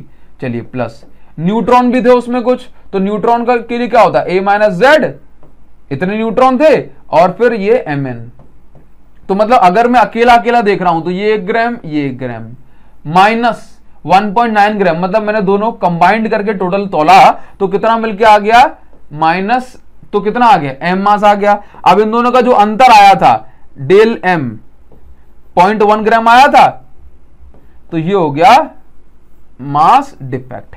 क्लियर इतनी बात? ये m क्या है? दोनों का कंबाइंड जो भार है, कंबाइंड जो मास है, उसको हमने m बोला। ये mp क्या है? अकेले प्रोटॉन का। ये mn क्या है? mn, ठीक है, न्यूट्रॉन का। क्लियर? और उसमें टोटल इतने न्यूट्रॉन होंगे, तो ये हो गया mass defect. Clear? Now next जो पॉइंट है, इसको हम समझते हैं पैकिंग फ्रैक्शन। अभी सुनिए, पैकिंग फ्रैक्शन क्या होता है? तो पैकिंग फ्रैक्शन जो है, mass defect upon mass number. Packing fraction क्या है कि भाई mass defect upon mass number. हाँ, तो जैसे मान के चलिए जो मास डिफेक्ट अपना कितना आया? डेल m, और मास नंबर क्या होता है? a। तो अगर हम इसकी कैलकुलेशन करेंगे तो हम इसको बोलते हैं पैकिंग फ्रैक्शन। याद रखिए कि जो पैकिंग फ्रैक्शन है, ये क्या है? ये हमें बताता है कि कितना मास डिफेक्ट आया per unit mass number. Clear? Now अभी देखो, सिंपल सी बात, मैं आपसे ये कहता हूं कि इसकी कुछ कैलकुलेशंस हैं, जैसे कि अगर मैं यहां पर देखूं कि if packing fraction is positive, अगर पैकिंग फ्रैक्शन पॉजिटिव है तो न्यूक्लियस अनस्टेबल होगी, अगर पैकिंग फ्रैक्शन नेगेटिव है तो न्यूक्लियस स्टेबल होगी। क्लियर? नाउ एक चीज मैं आपको बता दूं कि यहां पर ये जो मेन चीज है ना, बिटवीन 20 to 200, इसमें पैकिंग फ्रैक्शन नेगेटिव कंसीडर या कहें कि नेगेटिव होता है। मिल रहा है हमें यहां पर एक न्यूमेरिकल। ये न्यूमेरिकल में क्या दिया हुआ है, एक बार ध्यान से देखना। Express one atomic mass unit in energy, first in joule then in mega electron volt. तो देखो, इसको इसमें तो हम करेंगे नहीं इसको। इसमें क्या पूछा हुआ है कि भाई एएमयू कन्वर्ट करना है, पहले जो है जूल में, देन मेगा इलेक्ट्रॉन वोल्ट में। तो बड़ी सिंपल सी बात है, आप यहां पर क्या करोगे? E is equal to mc² लगा दोगे, E is equal to mc² लगा दोगे, उसके बाद जो आंसर आएगा वो जूल में होगा। जूल में होगा, जूल को कन्वर्ट करने के लिए 1/1 पॉइंट जो भी आंसर है उसमें इसका इंटू कर देना, तो आपको जो है इलेक्ट्रॉन वोल्ट में आंसर मिल जाएगा। ठीक है? नाउ अभी देखो जरा, यहां पर क्या है, जो मेन चीज है समझने वाली, मास डिफेक्ट की कैलकुलेशन हमें करनी है। अब मास डिफेक्ट की कैलकुलेशन कैसे करेंगे, जरा एक बार यहां पे देख लो। तो इसमें क्या पूछा? Express mass defect in 8O16। Mass defect आपको निकालना है 8O16 में। ठीक, तो देखो एक्चुअल में क्या है कि भाई 8O16 मतलब ऑक्सीजन जो है ये 8 प्रोटॉन 8 न्यूट्रॉन से मिलकर बना है, तो उसका मास नंबर हो गया 16। नाउ तो अभी देखो इसमें ऑक्सीजन में कितने जो है मास ऑफ प्रोटॉन, अगर मैं देखो मास ऑफ प्रोटॉन, ठीक, तो आप देखेंगे कि भाई कितने प्रोटॉन है इसमें, तो इसमें टोटल 8 प्रोटॉन है। हाँ, तो मास ऑफ प्रोटॉन, तो देखो 8 इंटू एक प्रोटॉन का मास कितना होता है? एक प्रोटॉन का मास होता है 1 ये हम इसकी कैलकुलेशन एक बार यहां पर कर लेते हैं, 1.0072 से अगर हम इसकी कैलकुलेशन करेंगे, ये तो एक AMU की वैल्यू, मतलब एक प्रोटॉन का मास AMU में इतना होता है। अगर मैं इसकी कैलकुलेशन करूंगा इतना बड़ा इंटू, तो फिर मैं डायरेक्ट कर लूंगा ताकि हमारा टाइम बच जाए। तो इसकी जो वैल्यू आएगी दैट विल बी 8.05816। ठीक, ये बड़ी सी वैल्यू है। ठीक, इसी तरह से मास ऑफ न्यूट्रॉन मुझे निकालना है, mass of neutron. Mass of neutron निकालना, तो 8 ही न्यूट्रॉन है इसमें, तो 1.0078 अप्रॉक्स इसका होता है। तो अगर मैं इसकी कैलकुलेशन करूंगा, मतलब मल्टीप्लाई करूंगा टोटल, तो ये मुझे मिल जाएगा 8.0692, ठीक, ये AMU में है। तो आप मुझे बताइए कि ये क्या हो गया, अकेले प्रोटॉन का मास, ये क्या हो गया, अकेले न्यूट्रॉन का मास। Clear now. तो आप यहां पर देखेंगे तो ये क्या है, mass of proton plus mass of neutron, individual mass है ना। तो अगर हम इसको टोटल ऐड करेंगे तो कितना हो जाएगा, 4 और ये 4 17 7 11 और 12 है ना, तो ये 12 और ये आपका 16.12744 AMU हो रहा है। ठीक नाउ, अभी एक्चुअल में जब ये अकेले अकेले हैं तो इसके हिसाब से जो मास है वो इतना होना चाहिए, लेकिन ये जो ऑक्सीजन का आपने मास देखा हुआ है 8O16 का, इसका मास कितना है, तो इसका मास जो आपको गिवन होगा, ये आपको क्वेश्चन में गिवन होगी वैल्यू, टेंशन मत लो, ये गिवन होगा आपको 15.99053। ठीक, तो आप क्या करेंगे, अभी आप इन दोनों का डिफरेंस निकालोगे। तो चलो मैं यहीं पर जो है इसको बढ़िया से लिख देता हूं, क्योंकि अकेले अकेले इंडिविजुअल मास इतना आ रहा है और जब इनको कंबाइन किया जा रहा है तो मास कितना आ रहा है, 15.99053। तो अगर आप इसको सब्ट्रैक्ट कर दें तो सब्ट्रैक्ट करने के बाद जो डेल एम की जो वैल्यू मिलेगी ये हो जाएगी 0.13691 AMU। तो मतलब इतना मास डिफेक्ट आ गया, क्या आ गया, इतना मास डिफेक्ट आ गया। अब इसके बाद अगर आपसे कहा जाए कि इस मास को आप एनर्जी में कन्वर्ट करिए, तो यहां पर आप क्या करोगे, E = mc²। तो mc के प्लेस पर आप क्या पुट करोगे, डेल mc²। बस, तो E = जो डेल m की वैल्यू जो आपने निकाली है इसको यहां पुट करके c² मतलब 3×8 का स्क्वायर अगर आप करेंगे तो आपको जो एनर्जी होगी ये इसकी वैल्यू मिल जाएगी। क्लियर है इतनी बात नाउ। तो यही एनर्जी इसको बाइंड करके रखती है। चलिए ये अपने 20 पे जहां पर हो गए हैं, तो अभी हम जो है इसमें नेक्स्ट स्लाइड पर आते हैं। ठीक, चलिए तो अभी हम पढ़ने वाले हैं न्यूक्लियर रिएक्शन। बट उससे पहले जो बच्चे रेडियो एक्टिविटी के बारे में कमेंट सेक्शन में अगर लिखेंगे तो मैं उनको बता दूं कि रेडियो एक्टिविटी CBSE टर्म 2 से इस साल के लिए डिलीटेड है, 2022 के लिए, तो फिर उसको हमने कवर नहीं किया हुआ है, बाकी आपको इसमें सब कुछ मिल जाएगा। हाँ, बाइंडिंग एनर्जी कर्व वगैरह भी डिलीटेड है। ठीक नाउ, तो अभी देखिए न्यूक्लियर रिएक्शन। तो न्यूक्लियर रिएक्शन जो है इसको हमें पढ़ना है, इसमें न्यूक्लियर फिजन, फ्यूजन और रिएक्टर वगैरह रह गए हैं नाउ। तो देखिए जरा, बड़ी सिंपल सी बात है कि न्यूक्लियर रिएक्शन क्या होती है। तो इसे मान के चलिए अगर मेरे पास एक न्यूक्लियस है, ये न्यूक्लियस यूरेनियम का हम मान लेते हैं। तो अगर ये न्यूक्लियस है, यहां से मान के चलो एक न्यूट्रॉन आया, ये न्यूट्रॉन जाकर के इसके अंदर बैठ गया, जिसके कारण से इस न्यूक्लियस में थोड़ी डिस्टर्बेंस हुई, खलबली मच गई, और खलबली के कारण जो है इसने 2 पार्ट में इसको ब्रेक कर दिया। एक पार्ट बन गया बेरियम और दूसरा पार्ट बन गया क्रिप्टन। ठीक, अब ये बेरियम और क्रिप्टन में जाकर टूट गया। तो एक्चुअल में ये एक न्यूक्लियस, 2 अलग अलग न्यूक्लियस के फॉर्म में ये आ गई। ठीक, तो इस रिएक्शन को हम क्या बोलते हैं, न्यूक्लियर रिएक्शन।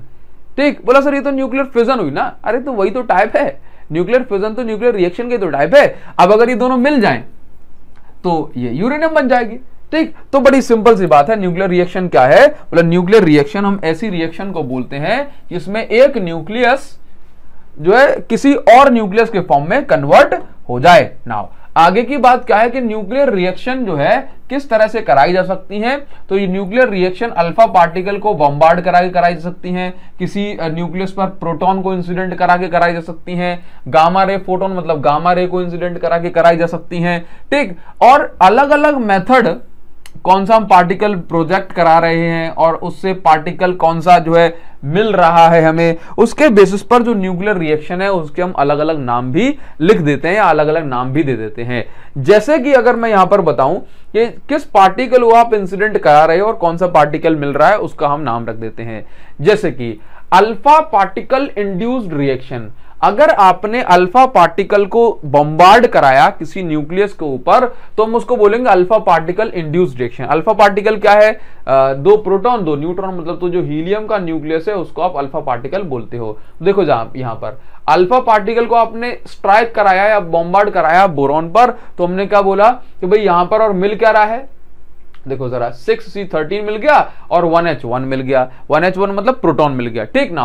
तो आप इसको क्या बोलेंगे? अल्फा पार्टिकल को बॉम्बार्ड कराया तो अल्फा पार्टिकल इंड्यूस्ड रिएक्शन, और क्या मिल गया भाई? प्रोटॉन अलग मिल गया तो अल्फा प्रोटॉन रिएक्शन भी आप इसको बोलते हैं। ठीक इसी तरह ड्यूट्रॉन को अगर आप जो है इंसिडेंट कराएंगे C612 पर और आपको यहां पर मिल जाता एक न्यूट्रॉन अलग से, तो ड्यूट्रॉन इंड्यूस्ड रिएक्शन, क्योंकि आपने ड्यूट्रॉन को जो है स्ट्राइक कराया और यहां पर क्या मिला? आउटगोइंग में आपको मिला मतलब न्यूट्रॉन मिल गया अलग से, तो आपने इसको बोला ड्यूट्रॉन न्यूट्रॉन रिएक्शन। नाउ इसके अलावा जैसे मान के चलो कि यहां पर कोई भी रैंडम आपने न्यूट्रॉन, ये देखो अगर आपने सोडियम पर न्यूट्रॉन को स्ट्राइक कराया तो ये न्यूट्रॉन इंड्यूस्ड रिएक्शन हो गई। ठीक, अब यहां पर देखो अलग से क्या मिल रहा है? सेपरेट क्या हो रहा है?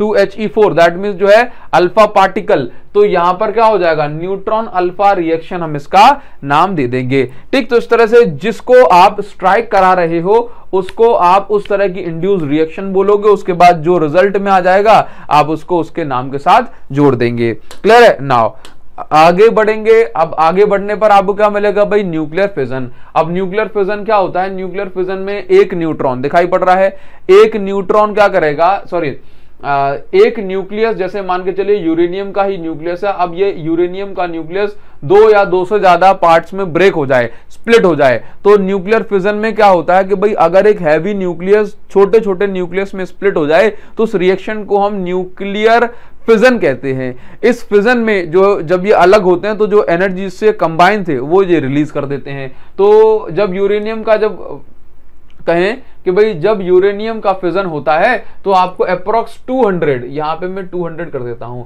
Approx 200 mega electron volt energy मिलती है, प्लस कुछ न्यूट्रॉन मिलते हैं। तो यहां पर देखो जरा क्या हुआ कि हमने यूरेनियम की जब रिएक्शन कराई, एक न्यूट्रॉन से बॉम्बार्ड कराया, तो इस तरह से जो है आपको ये रिएक्शन मिल गई। इन रिएक्शंस को आप याद रखेंगे बढ़िया से।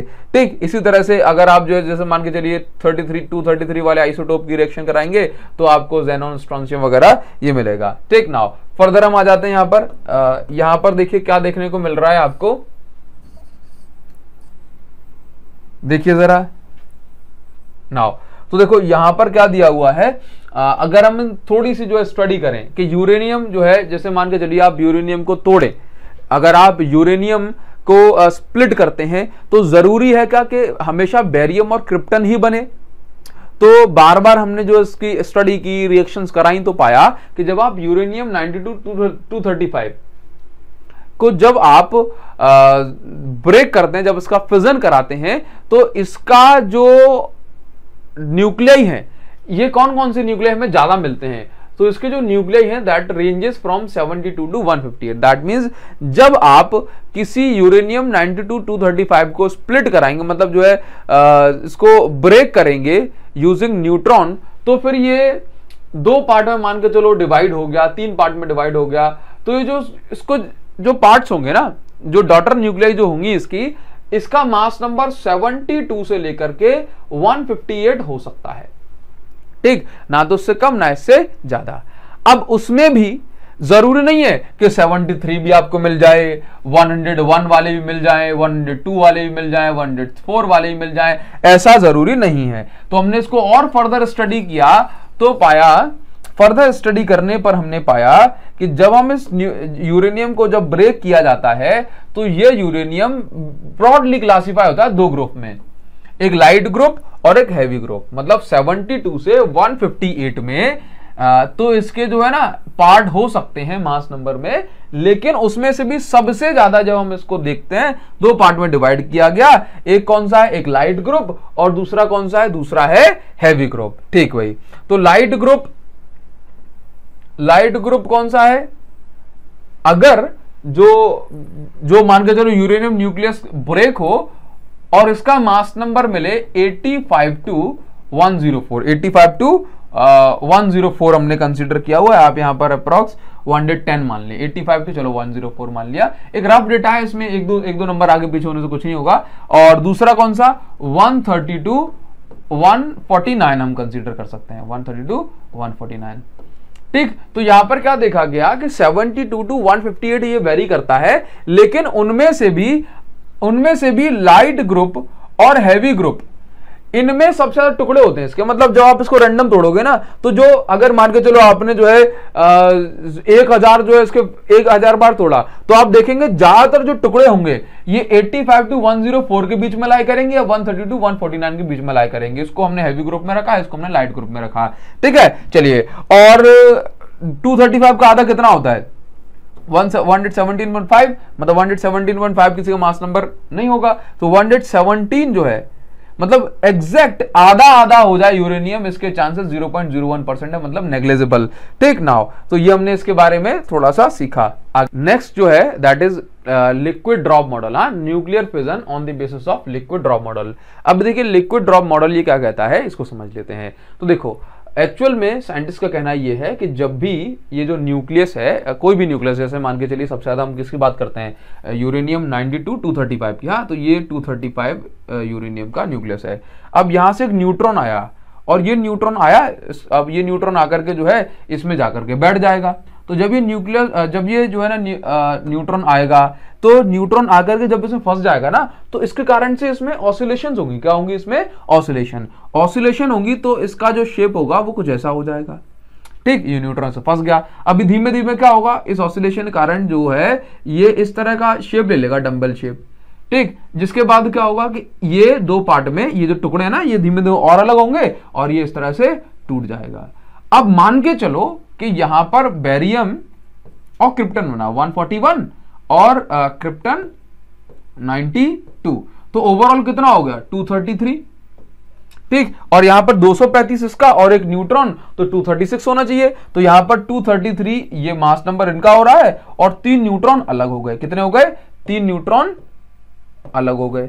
तो हमने देखा कि भाई यहां पर क्या हुआ कि एक न्यूट्रॉन गया और उसके बाद 3 न्यूट्रॉन ये इस तरह से आगे बढ़ गए।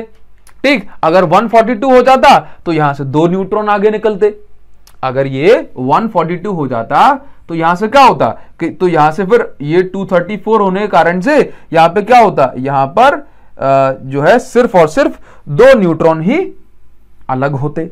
बात समझ में आ रही है ना? चलिए, तो इस तरह से लिक्विड ड्रॉप मॉडल, इसको हमने लिक्विड से एनालॉजी इसकी सेट कर ली, लिक्विड ड्रॉप से, तो ये होता है, इस तरह से बताता है। नाउ अभी यहां पर इस लिक्विड ड्रॉप मॉडल में क्या कहा जा रहा है, मतलब ये जो आपने पीछे न्यूक्लियर फिजन पढ़ा था, यहां पर जो हमने ये इसको डिस्कशन किया था, तो हमने बताया था कि न्यूक्लियर फिजन में 200 मेगा इलेक्ट्रॉन वोल्ट की एनर्जी निकलती है। तो वो कैसे निकलती है 200 मेगा इलेक्ट्रॉन वोल्ट, उसकी कैलकुलेशन यहां पर दी हुई है। क्या बताया गया है कि भाई इनिशियल मास इसका, किसका इनिशियल मास कितना होता है, यूरेनियम 92-235 का इतना। ठीक, एक न्यूट्रॉन आया, उसका अकेला मास इनिशियल इतना था। अभी इंडिविजुअल मास का सम किया तो इतना बन गया। अब जब ये दोनों इकट्ठे हो गए तो उसको जो है, या कहें कि भाई इसका सम किया इतना। अब क्या हुआ, जैसे मान के चलो कि फाइनल मासेस कितने बच रहे हैं, फाइनल मास में बेरियम, क्रिप्टन और ये 3 न्यूट्रॉन, इनका अगर हम मास निकाल रहे हैं इकट्ठे, जब ये तीनों हो गए थे तो इनका मास आ रहा है कुछ इतना। तो मास डिफेक्ट क्या होता है, इंडिविजुअल मासेस माइनस इनका इकट्ठा मास, तो इतना मास डिफेक्ट आ रहा है। अब इसके बाद हम क्या करेंगे, E is equal to mc² से इसकी जो Q मतलब जो हीट रिलीज्ड है या एनर्जी रिलीज्ड है उसको हम कैलकुलेट करते हैं, तो अप्रॉक्स 200 मेगा इलेक्ट्रॉन वोल्ट आती है। बात समझ गए कैसे हुआ, यूरेनियम 92-235 का मास, इसका मास, जब इसके 3 टुकड़े हो गए तो इनका मास जब ऐड किया गया तो देखा कि इतना हो रहा है, और इसके बाद जो है एनर्जी फिर कन्वर्ट करके E is equal to mc² से इतनी आ रही है। क्लियर? नाउ अभी हम आएंगे नेक्स्ट स्लाइड पर। तो नेक्स्ट स्लाइड पर यहां पर क्या बताया जा रहा है, नेक्स्ट स्लाइड पर बताया जा रहा है कि जो न्यूक्लियर फिजन भी है, वेट, यहां पर क्या है, न्यूक्लियर फिजन फर्दर 2 टाइप्स की होती हैं, uncontrolled chain reaction and controlled chain reaction. Uncontrolled chain reaction में क्या होता है कि मान के चलो कि आपके पास एक न्यूट्रॉन है और इस एक न्यूट्रॉन से आपने यूरेनियम 235 को ब्रेक किया, तो आपने कहा कि आपको क्या क्या बाय प्रोडक्ट में मिला था, आपको मिला बेरियम और क्रिप्टॉन और इसके साथ साथ 3 न्यूट्रॉन मिले। कितने? 3 न्यूट्रॉन मिले थे। अब हुआ क्या कि भाई बेरियम क्रिप्टॉन बन गए, अच्छी बात है। अब ये 3 न्यूट्रॉन का करेंगे, अगले 3 यूरेनियम को जाके हिट करेंगे, फिर उसमें से 3 न्यूट्रॉन निकलेंगे। तो अब ये 3 न्यूट्रॉन का करेंगे, ये हर एक अगले 3 को हिट करेगा, अगले 3 को हिट करेगा। ठीक, ये इस तरह से। तो यहां पर ये जो रिएक्शन ये मल्टीप्लाई होती चली जाएगी और एक टाइम ऐसा आएगा कि भाई बहुत ज्यादा जो है, अगर न्यूट्रॉन जाएंगे तो बहुत ज्यादा एक बार में एनर्जी रिलीज होगी। इतनी एनर्जी रिलीज होने से कि ह्यूज एक्सप्लोजन भी हो सकता है। ठीक, यहां पर देखो 2 न्यूट्रॉन बताए हैं और जो हमने रिएक्शन आपको बताई उसमें 3 न्यूट्रॉन हमने कंसीडर किए। क्लियर है नाउ? तो ये बात आपको समझनी है कि अनकंट्रोल्ड चेन रिएक्शन में ये जो न्यूट्रॉन जो यहां से निकल रहे हैं, ये न्यूट्रॉन मल्टीप्लाई होते चले जाते हैं 3 के।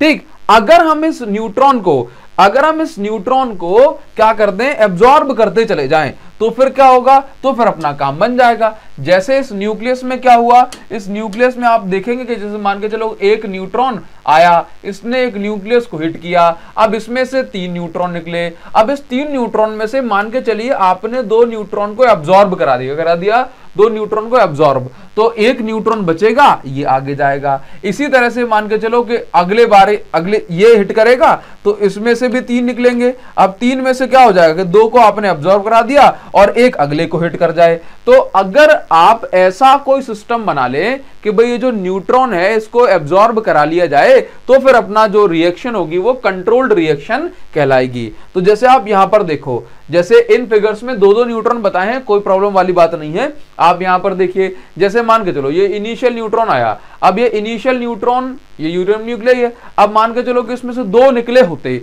हाँ, या मान के चलो 3 निकले होते, आपने क्या किया कि ये एब्जॉर्ब कर लिया तो सिर्फ एक ही न्यूट्रॉन आगे बढ़ा, ये न्यूट्रॉन हिट करेगा, बाकी के बाय प्रोडक्ट के तौर पे आपको और भी न्यूट्रॉन मिलेंगे, तो उसमें से सिर्फ आपने एक न्यूट्रॉन को आगे बढ़ने दिया, बाकी न्यूट्रॉन को आपने एब्जॉर्ब कर लिया। तो आप इसको क्या बोलोगे कि भाई ये क्या है, ये न्यूट्रॉन जो एब्जॉर्ब कर लिया, इसके कारण से रिएक्शन क्या हो गई, ये रिएक्शन कंट्रोल्ड रिएक्शन कहलाएगी। नाउ अभी न्यूट्रॉन्स की थोड़ी सी हम स्टडी करेंगे। जैसे कि न्यूट्रॉन जो होते हैं ये आपके जो है ना, जो हम न्यूट्रॉन जो यूज करते हैं that is thermal neutron. Thermal neutron क्या होता है, neutron produced in the fission of uranium 235 have average kinetic energy nearly 2 million electron volt. मतलब यूरेनियम 235 का अगर आप फिजन कराते हैं तो इसमें से जो न्यूट्रॉन बाहर निकलता है, इस न्यूट्रॉन के पास बहुत बहुत ज्यादा एनर्जी होती है। Such neutron are called fast neutron. ये जो न्यूट्रॉन होते हैं हम इसको क्या बोलते हैं, फास्ट न्यूट्रॉन। ये न्यूट्रॉन अगर किसी न्यूक्लियस से जाके पास हो जाएंगे तो आप ये मान के चलिए कि वो सिर्फ आर पार चला जाएगा पेनिट्रेट करते हुए, लेकिन जो है उसको स्प्लिट नहीं कर पाएगा। ठीक है, आर पार चला गया, बस खेल खत्म। नाउ तो क्या किया जाएगा कि इनको भाई स्लो मूविंग न्यूट्रॉन बनाना है। क्या बनाना है, स्लो मूविंग न्यूट्रॉन। ठीक, जिनके पास एनर्जी 2 मिलियन इलेक्ट्रॉन वोल्ट नहीं होती, 0.0235 इलेक्ट्रॉन वोल्ट होती है, और हम इन न्यूट्रॉन को क्या बोलते हैं, थर्मल न्यूट्रॉन। मतलब थर्मल न्यूट्रॉन के पास एनर्जी जो है काफी कम होती है फास्ट मूविंग न्यूट्रॉन की कंपैरिजन में। आप ये थर्मल न्यूट्रॉन है, स्लो मूविंग है, लेकिन फिर भी इनकी जो वेलोसिटी है ये भाई हमारी नजरों में तो बहुत फास्ट है, 2200 मीटर पर सेकंड, लेकिन फास्ट मूविंग के कंपैरिजन में ये बहुत कम वेलोसिटी है।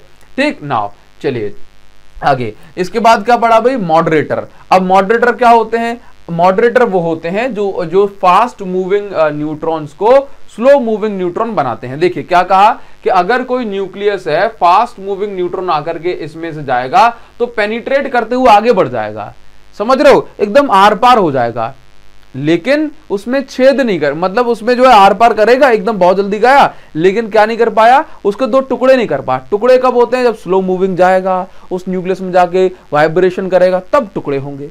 तो मतलब हमें चाहिए स्लो मूविंग न्यूट्रॉन। तो स्लो उसको कौन करेगा, स्लो करने के लिए मॉडरेटर्स का हम इस्तेमाल करते हैं, जो उसकी वेलोसिटी को मॉडरेट करता है, मतलब स्लो करता है। तो any substance that is used to slow down the fast moving neutrons to thermal energy is called moderator. तो भाई ये काम कौन करता है, वाटर करता है, हैवी वाटर करता है, ग्रेफाइट से जाकर के अगर हम स्ट्राइक कराएं, बेरिलियम से जाकर के हम स्ट्राइक कराएं इन फास्ट मूविंग न्यूट्रॉन को, तो फिर ये क्या हो जाएगा, ये इनकी वेलोसिटी जो है स्लो हो जाएगी। It is slow down by elastic collision. ये कैसे स्लो डाउन होते हैं, जैसे मान के चलिए कोई न्यूट्रॉन है, अब न्यूट्रॉन जो है जाकर के हैवी वाटर से टकराया, हैवी वाटर मतलब D2O, तो क्या होगा, ये न्यूट्रॉन अपनी एनर्जी इसको दे देगा और इसके पास क्या हो जाएगा कि इसकी वेलोसिटी कम हो जाएगी और ये फर्दर किसी से टकराएगा तो उसमें जाकर के बैठ जाएगा, वाइब्रेशन क्रिएट करेगा और वहां पर जो है उसके टुकड़े हो जाएंगे। ठीक, नाउ चलिए आगे बढ़ेंगे।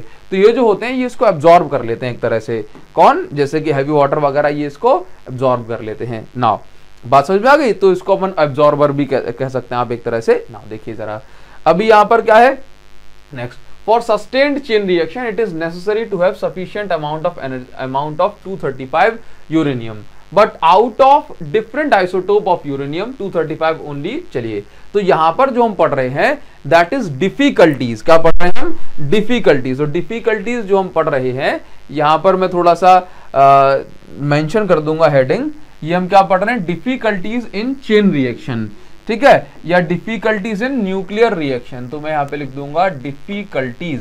तो एक्चुअल में क्या है कि जब हम कोई भी न्यूक्लियर रिएक्शन कराते हैं तो फिर क्या होता है कि उनमें क्या क्या प्रॉब्लम्स हमें फेस करनी पड़ती हैं, डिफिकल्टीज इन न्यूक्लियर रिएक्शन। ठीक, नाउ अभी देखिए, तो देखो कंडीशन क्या है यहां पर, फॉर सस्टेन्ड चेन रिएक्शन हमें क्या समझना है कि अगर हम चाहते हैं कि कोई भी चेन रिएक्शन सस्टेन करे लंबे समय तक, तो उसके लिए हमारे पास फिजनेबल मटेरियल होना चाहिए बहुत सारा, मतलब यूरेनियम 235 एक ह्यूज अमाउंट में होना चाहिए, तभी तो न्यूट्रॉन जाकर के यूरेनियम 235 से टकराएगा। अब मान के चलो यूरेनियम 235 ही हमारे पास कम अमाउंट में है, तब क्या होगा, तब तो जो न्यूट्रॉन खाली रह जाएंगे, मतलब ये किसको जाकर के जो है फ्यूजन करेंगे। तो सस्टेन चेन रिएक्शन के लिए सबसे बड़ी परेशानी होती है यूरेनियम 235 का एक अच्छे जो है अमाउंट में प्रेजेंट होना। एक्चुअल में क्या होता है कि जो यूरेनियम है, उस यूरेनियम आप समझते हो कि कोई भी जो एलिमेंट, कोई भी एटम है वो एक से ज्यादा फॉर्म में पाया जाता है, तो यूरेनियम जो है, ये यूरेनियम अलग अलग फॉर्म में पाया जाता है, जिसमें से सबसे कम, अगर मैं यूरेनियम का 1 किलो यूरेनियम लूंगा तो उस 1 केजी यूरेनियम में यूरेनियम 235 1% से भी कम होगा। मतलब उस 1 केजी यूरेनियम में फिजन के लिए काम का यूरेनियम सिर्फ यूरेनियम 235 है। तो 1 केजी में कितना होगा, वो आप ये मान के चलिए कि भाई 1 केजी में कितना होगा, आप ये मान के चलिए कि भाई 7 ग्राम, बहुत कम है ना। तो अगर आप 1 केजी में अपने काम का यूरेनियम कितना है, सिर्फ 7 ग्राम, ठीक, तो ये तो बहुत कम है। तो इसके लिए हमें क्या करना पड़ेगा, ये हमारी पहली प्रॉब्लम है, ठीक, ये क्या है, ये हमारी प्रॉब्लम है। और अगर हम चाहें तो इस यूरेनियम को एनरिच करके, अगर 1 केजी यूरेनियम में 0.7% ही था, तो हम एक एनरिचमेंट प्रोसेस से इसको गुजार के इसको 3% तक कर सकते हैं। कितना, 3% तक कर सकते हैं, और ये अच्छी बात है। क्लियर, तो मतलब हम इस प्रॉब्लम से निजात पा सकते हैं। कैसे, हम इस रिएक्शन के थ्रू इसको समझेंगे। ठीक, नाउ अब देखिए इसमें एक प्रॉब्लम क्या है, न्यूट्रॉन लीकेज। एक्चुअल में क्या होता है कि भाई जैसे मान के चलिए कि बहुत ज्यादा एनर्जी है, जो न्यूट्रॉन यहां से निकल रहे हैं, वो न्यूट्रॉन अगर कहीं जगह पर जाकर के स्ट्राइक नहीं कर पाते कि भाई ये टारगेट न्यूक्लियस ये है, अब अगर कोई भी न्यूट्रॉन जाकर के इसमें स्ट्राइक नहीं कर पा रहा, तो यूरेनियम मतलब सॉरी जो न्यूट्रॉन है वेस्ट हो गया। उसको हम क्या बोलते हैं, इसको हम बोलते हैं uranium neutron leakage. Some neutron produced by fission may not interact with other nuclei and escape from the system. This loss can be reduced, making system sufficiently large. ये जो लीक जो हो जाएगा, ये कब लीक नहीं हो पाएगा, अगर हम सिस्टम को जो है बहुत बड़ा बना दे तो। चलिए सेकंड पॉइंट क्या है यहाँ पर, न्यूट्रॉन एनर्जी। तो हमने क्या बोला कि भाई न्यूट्रॉन एनर्जी एक बड़ी दिक्कत है कि अगर कोई न्यूट्रॉन के पास बहुत ज्यादा एनर्जी होगी तो पेनिट्रेट करके आगे बढ़ जाएगा, स्प्लिट नहीं कर पाएगा। तो हमें क्या करना चाहिए, इसकी एनर्जी को कम करना पड़ेगा। तो न्यूट्रॉन एनर्जी क्या है भाई, यहां पर देखिए क्या है, this can be reduced using moderator. तो अगर हम मॉडरेटर का यूज करेंगे तो इसकी एनर्जी को आप एक लेवल तक कम कर पाएंगे। क्लियर है, 0.0235 इलेक्ट्रॉन वोल्ट तक। ठीक, नाउ थर्ड क्या है, न्यूट्रॉन कैप्चर। ये भी एक बड़ी प्रॉब्लम है। If neutrons are slowed down to thermal energy, then their chances of getting it absorbed by uranium-238 nuclei which are present in large number to remove this problem. Distance between fuel rods are so adjusted that neutron coming from one rod is slowed down to the thermal. देखिए जरा, तो actual में क्या कहा जा रहा है कि न्यूट्रॉन कैप्चर भी एक बड़ा इशू है। जैसे यूरेनियम 235 के साथ साथ एक बड़े जो है अमाउंट में यूरेनियम 238 पाए जाते हैं। यूरेनियम 235 सबसे कम है, लेकिन यूरेनियम 238, अब मान के चलिए कि यूरेनियम 238 जो है वो यहां पर है। अगर जो न्यूट्रॉन अगर यूरेनियम 235 में जाएगा जो कि फिजनेबल है, तो जो है ये स्प्लिट कर जाएगा।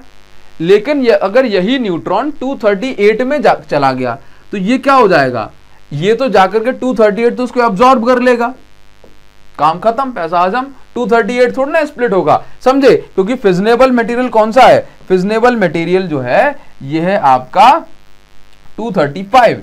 ठीक नाउ, तो यहां पर क्या कहा जा रहा है, टू रिमूव, यहां से to remove this problem, distance between fuel rods are so adjusted that neutrons coming from one rod is slowed down to the thermal energy before it enters the neighboring rod। तो क्या कहा जा रहा है कि भाई जैसे आप यहां पर आगे पढ़ोगे ना कि इसमें जो रॉड लगी होंगी न्यूक्लियर रिएक्टर में, तो क्या कहा जा रहा है कि भाई जैसे ये न्यूट्रॉन को ना एक रॉड से दूसरी रॉड तक पहुंचने से पहले ही इसकी एनर्जी को क्या कर दिया जाएगा, थर्मल एनर्जी तक जो है रिड्यूस कर दिया जाएगा। इनके बीच के डिस्टेंस को इस तरह से मेंटेन कर लेंगे हम। ठीक नाउ आगे बढ़ेंगे तो देखिए मल्टीप्लिकेशन फैक्टर क्या होता है। मल्टीप्लिकेशन फैक्टर हमने अभी पढ़ा। देखो एक्चुअल में क्या होता है कि हम इसको रिप्रेजेंट कैसे करते हैं, के से हम रिप्रेजेंट करते हैं।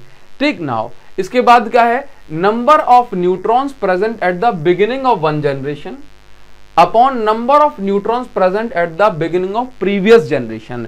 जैसे मान के चलो मैंने कहा कि भाई प्रीवियस जनरेशन ये 1 है, ठीक। अब इस फर्स्ट जनरेशन में 1 न्यूट्रॉन था और थर्ड वाली जनरेशन में अगर 3 न्यूट्रॉन हो जाएंगे और थर्ड वाली में ये इस तरह से 9 हो गए, तो इसको अपन बोलते हैं मल्टीप्लिकेशन फैक्टर। अब सुनो, जैसे मान के चलो अगर मैं बाकी के न्यूट्रॉन्स को अब्सॉर्ब कर रहा हूं, तो फर्स्ट में अगर 1 न्यूट्रॉन है और सेकंड में बाकी के 2 आपने अब्सॉर्ब करा दिए, तो सेकंड में सिर्फ कितना बचा, फर्स्ट में भी 1, सेकंड में भी 1। तो ये रिएक्शन कैसी है, ये रिएक्शन बढ़िया स्टेबल रिएक्शन है। कैसी है ये, स्टेबल रिएक्शन है। बात समझ रहे हो। लेकिन अगर क्या हो जाए, अगर जैसे मान के चलो कि पहली रिएक्शन पहली जनरेशन में कितना न्यूट्रॉन था, 1, और दूसरी में कितने होगा, बोला 3, तीसरे में कितने हो गए, यहां पर 9 हो जाएंगे। तो आप देखेंगे कि मल्टीप्लिकेशन फैक्टर बढ़ जाएगा। हाँ, तो आप मुझे बताओ जब मल्टीप्लिकेशन फैक्टर 1 है तब अच्छी बात है कि मल्टीप्लिकेशन फैक्टर 3 है तब अच्छी बात है, 1 है तब अच्छी बात है। ये कंट्रोल्ड रिएक्शन है। अगर 3 हो जाएगा ना तो अगले उसमें ये 3 गुना बढ़ती चली जाएगी। समझ गए ना। चलिए, तो आप ये देखो कि इसको हमने बोला मल्टीप्लिकेशन फैक्टर। प्रीवियस जनरेशन में कितना था टू द ऊपर वाली फर्स्ट जनरेशन में, या अभी करंट जनरेशन में कितना है। तो देखो जरा, यहां से आप समझ जाओगे, अगर के की वैल्यू 1 से ज्यादा है तो चेन रिएक्शन ये बढ़ती चली जाएगी। ठीक, अगर के की वैल्यू 1 से छोटी है, ठीक, जैसे मान के चलोगे ये वाली रिएक्शन में तो 3 न्यूट्रॉन आए यहां से, ठीक। अब क्या हुआ, अब यहां पर अगली बार 2 ही बचे, फिर अगली बार 1 ही बचा। तो भाई इस तरह से तो क्या हो जाएगा, रिएक्शन जो है खत्म हो जाएगी। तो अगर के की वैल्यू 1 से भी छोटी है, मतलब आपको जो है यहां पर देखें कि 1 न्यूट्रॉन भी नहीं मिल पा रहा है रेशो में, ठीक, तो फिर क्या हो जाएगा, ये रिएक्शन धीरे धीरे खत्म हो जाएगी। ठीक, तो अगर आप रिएक्शन को सस्टेन कराना चाहते हैं तो K = 1 रखिए, ये रिएक्शन स्टीडी रहेगी। क्लियर। नाउ आगे बढ़ेंगे। आगे इसमें क्या दिया हो, critical mass and critical size. Critical mass and critical size, देखिए भाई ये क्या होता है, क्रिटिकल साइज। देखो क्रिटिकल का मतलब होता है कि भाई ये ऐसे पॉइंट पर है जिससे ये कहीं भी आ सकता है, ऊपर भी नीचे भी, मतलब रिएक्शन बढ़ भी सकती है बहुत, रिएक्शन डाई आउट भी हो सकती है। क्लियर। तो क्रिटिकल साइज हम किसको बोलते हैं, critical size, the size of फिजनेबल material for which multiplication factor is K = 1। भाई फिजनेबल मटेरियल का वो साइज जिसके लिए मल्टीप्लिकेशन फैक्टर 1 हो, ठीक, उसको हम बोलते हैं क्रिटिकल साइज। और उस मास को क्या बोलते हैं, क्रिटिकल मास। अगर k इज इक्वल टू 1 है तो ये रिएक्शन स्टेशनरी रहेगी। फिर से वही बात कि अगर k is equal to k greater than 1 हो गया तो ये रिएक्शन एक्सप्लोसिव हो सकती है, k लेस देन 1 हो गया तो हम इसको सब क्रिटिकल बोलते हैं, इसको हम सुपर क्रिटिकल बोलते हैं। क्लियर है? नाउ इसके बाद देखिए जरा नेक्स्ट क्या है, नेक्स्ट है न्यूक्लियर रिएक्टर। भाई न्यूक्लियर रिएक्टर क्या होता है? तो न्यूक्लियर रिएक्टर हम ऐसे स्पेस को या ऐसे डिवाइस को बोलते हैं जिसमें क्या होता है, थोड़ा सा मैं यहीं पे जूम कर दूंगा अगर आपको क्लियर नहीं हो पा रहा है तो देखिए जरा, न्यूक्लियर रिएक्टर हम ऐसे डिवाइस को बोलते हैं, ठीक है? अभी क्लियर है ना, दिखाई दे पाएगा ना? ओके, देखिए जरा, तो न्यूक्लियर रिएक्टर हम ऐसे डिवाइस को बोलते हैं जिसमें हम न्यूक्लियर रिएक्शन करा सकते हैं। ठीक, ध्यान से देखना। तो अभी क्या होता है, इसमें एक मेन चेंबर है। ठीक, किस तरह से हम न्यूक्लियर रिएक्शंस कराते हैं, देखो, a device where nuclear reaction can take place in a maintained and controlled way, maintained और कंट्रोल्ड वे में होना चाहिए। नाउ अभी देखिए जरा मेन चीज क्या है, अब मैं यहीं पर रहूंगा फ्रेम में बिकॉज थोड़ा सा जूम हमने कर दिया है इसको ताकि आपको क्लियर दिखाई दे पाए। देखो इसमें जो मेन चीज है, मेन चीज क्या है, मेन चीज इसमें कंट्रोल रॉड दिख रहे हो आप यहां पर, अगर आप देखेंगे तो ध्यान से देखो, ये देखो ये क्या है, ये मैं येलो कलर से दिखा रहा हूं, ये है फ्यूल रॉड। ठीक, फ्यूल रॉड, फ्यूल रॉड हम किसको बोलते हैं? एक्चुअल में क्या होता है, जैसे मान के चलो कि मेरे पास यूरेनियम 235 है। अब यूरेनियम 235 में ऐसा थोड़ा ना है कि इकट्ठा मैंने 1 kg यूरेनियम 235 लाके रख दिया। क्या होता है कि यूरेनियम 235 को पतली पतली रॉड्स के फॉर्म में इस तरह से बना दिया, ये पतली पतली रॉड्स के फॉर्म में इस तरह से बना दिया और इसको ले जाके यहां पर जो है इंसर्ट करा दिया, ये यूरेनियम 235। ठीक, यूरेनियम 235 ये रॉड्स हैं। अब आप देखोगे कि इन रॉड्स के बीच में, इन रॉड पर बॉम्बार्डमेंट कराया जाएगा, न्यूट्रॉन आएगा। ठीक, अब ये रिएक्शन चलेगी तो मान के चलो ये न्यूट्रॉन आया, अब ये बाकी के न्यूट्रॉन को एक उससे दूसरी रॉड तक जाना है। तो इस तरह से जो है बताया ना कि भाई यहां से यहां तक पहुंचना है न्यूट्रॉन, बाकी न्यूट्रॉन निकलेंगे, फिर ये जाकर के इससे टकराएंगे, फिर ये जाकर के इससे टकराएंगे। ठीक, तो अभी आप ये देखेंगे कि अगर यहां से 1000 आए थे, उसके बाद यहां पर भी 1000 हमें मेंटेन करके रखना है। ठीक, और इनकी वेलोसिटी भी कम करनी है, तो इनकी वेलोसिटी को कम करने के लिए हम इसके अंदर देख रहे हो आप, ये आप यहां पर देखेंगे तो ये ब्राउन कलर का जो आपको दिख रहा है, ये हमने मॉडरेटर यूज किया है। क्या यूज किया है? मॉडरेटर। ठीक है, इन मॉडरेटर का काम क्या होता है कि ये जो न्यूट्रॉन यहां से निकलता है इसकी वेलोसिटी बहुत ज्यादा होती है, इसकी वेलोसिटी को कंट्रोल करने के लिए, किसके लिए? इसकी वेलोसिटी को कंट्रोल करने के लिए। ठीक, नाउ अब क्या होता है कि कभी रिएक्शन बहुत ज्यादा हैवी हो जाती है, कभी रिएक्शन कैसे हो जाती है? बहुत ज्यादा ही हैवी हो जाती है, मतलब कंट्रोल नहीं हो पाती। तो उसके लिए क्या होता है, रिएक्शन कंट्रोल कब नहीं हो पाएगी? जब जो न्यूट्रॉन है उनका नंबर बहुत ज्यादा बढ़ जाए या बहुत फास्ट आकर के इन रॉड से आपस में टकराने लगे, ऐसा ही है ना। तो ऐसा जब हो जाता है तो ये जो यूरेनियम जो फ्यूल रॉड आपको दिख रही हैं, इनके बीच में कंट्रोल रॉड इंसर्ट करा दी जाती है। ये कंट्रोल रॉड इंसर्ट करा दी जाती है सो दैट इनका जो सरफेस एरिया होता है ढक जाता है, और ढक जाता है तो बाकी के यूरेनियम से ये नहीं टकराता।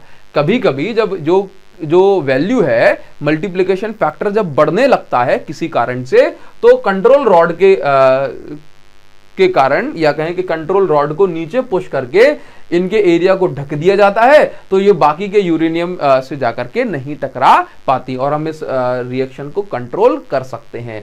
ठीक, नाउ अभी देखो होता क्या है इसमें कि भाई इसके अंदर जब ये रिएक्शन होती है तो बहुत ज्यादा हीट बनती है। इस हीट का इस्तेमाल हम करते हैं स्टीम बनाने के लिए, और स्टीम जब बनती है तो वहां से टरबाइंस चलते हैं, टरबाइन से जनरेटर चलते हैं, और इससे क्या होता है, इससे हमें इलेक्ट्रिसिटी मिल सकती है। क्लियर है? तो मेन चीज आपको समझनी है, इस न्यूक्लियर रिएक्टर में मॉडरेटर क्या होता है जो स्पीड को कम कर दे इलेक्ट्रॉन जो है न्यूट्रॉन्स की, कूलेंट क्या होता है, ये वही ठंडा पानी जो करता रहे बार बार, ठीक है। एक और कंट्रोल रॉड मेन चीज का है। कंट्रोल रॉड जब रिएक्शन बहुत ज्यादा बढ़ जाती है तो कंट्रोल रॉड को इन फ्यूल रॉड्स के बीच में दबा दिया जाता है, सो दैट जो न्यूट्रॉन है ये अगली यूरेनियम या फ्यूल रॉड तक जाकर के ना टकराए। क्लियर है, ये सारी चीजें हैं। मॉडरेटर के तौर पे हम किसका यूज करते हैं, हैवी वाटर, ठीक, इस तरह की चीजों का, ठीक। नाउ अभी देखिए नेक्स्ट जो हमारे पास है दैट इज ब्रीडर रिएक्टर। हाँ, तो भी देखो ब्रीडर रिएक्टर क्या होता है, ऐसा रिएक्टर जो कि फिजनेबल मटेरियल प्रोड्यूस करे। कैसे, जैसे एक्चुअल में देखो मैं आपको बताऊं, एक्चुअल में क्या होता है कि मान के चलो कि यूरेनियम 235 हमारे पास कम है। यूरेनियम 235 क्या है, हमारे पास कम है, मतलब 1 kg में 0.7%, ठीक ना। तो हमें फिजनेबल मटेरियल की जरूरत होती है, कहीं फिजाइल मटेरियल की जरूरत होती है। तो फिर ऐसा रिएक्शन कोई होना चाहिए जो कि ज्यादा से ज्यादा फिजाइल मटेरियल प्रोड्यूस कर सके, ठीक। तो क्या होता है कि प्लूटोनियम 239, ठीक, प्लूटोनियम 239 जो है ये हमारे पास कैसा मटेरियल है, ये फिजाइल मटेरियल है, लेकिन इसका एटॉमिक नंबर होता है 94, ठीक। और यूरेनियम का एटॉमिक नंबर कितना है, यूरेनियम का एटॉमिक नंबर है 92, 235, ठीक ना। अभी सुनो एक्चुअल में क्या है कि यूरेनियम 238 हमारे पास बहुत ज्यादा है, तो क्या कराया जाता है कि यूरेनियम 238 के साथ रिएक्शन कराई जाती है एक न्यूट्रॉन की। एक न्यूट्रॉन आता है और ये यूरेनियम 238 इसको एब्जॉर्ब कर लेता है, तो ये क्या बन गया, 92 है।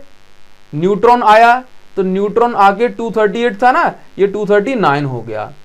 अब ये जो यूरेनियम है, इस यूरेनियम से बीटा डिके कराई जाती है, ठीक। इस यूरेनियम से बीटा डिके कराई जाएगी, तो फिर क्या होगा कि जब भी बीटा डिके होती है तो जो एटॉमिक नंबर जो होता है ना वो 1 बढ़ जाता है। बीटा डिके मतलब जैसे न्यूक्लियस के अंदर कन्वर्जन लगातार होते रहते हैं, कन्वर्जन लगातार होते रहते हैं।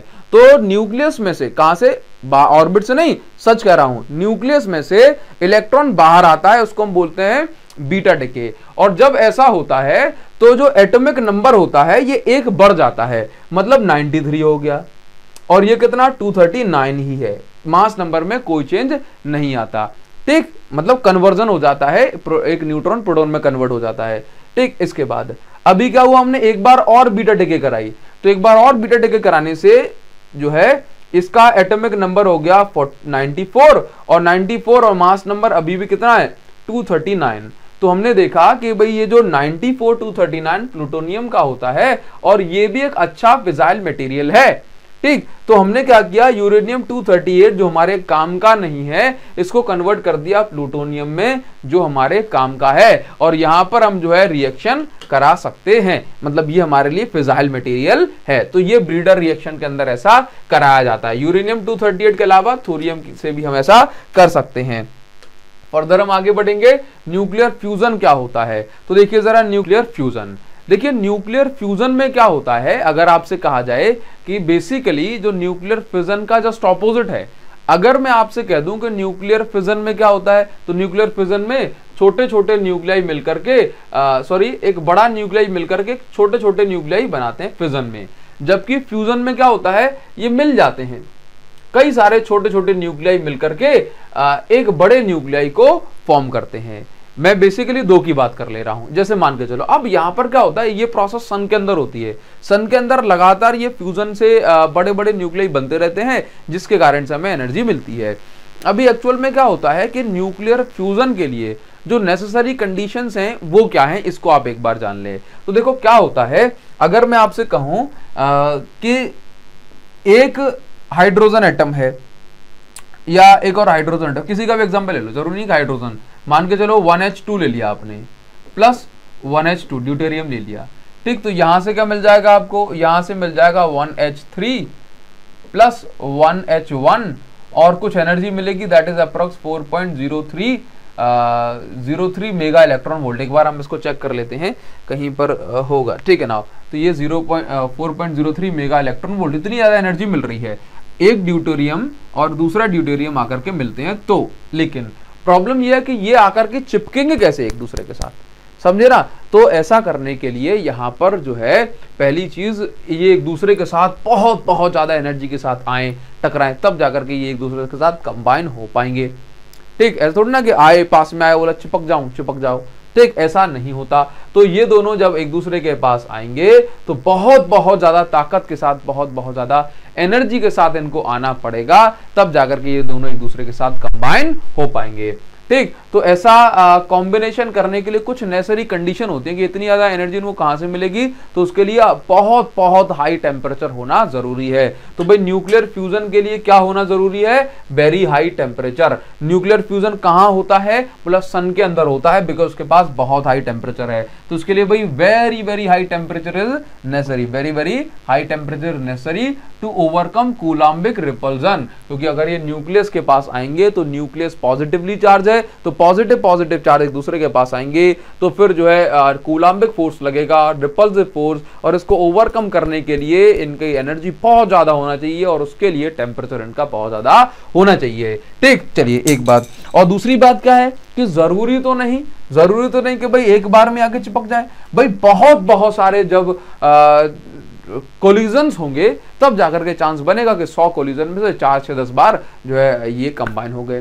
तो इसका मतलब है कि ज्यादा, that means number of collisions बढ़ाने के लिए जो प्रेशर है या कहूं डेंसिटी है, ये बहुत बहुत ज्यादा होना चाहिए। डेंसिटी कैसी होना चाहिए, हाई डेंसिटी का मतलब एकदम ठोस होना चाहिए ये।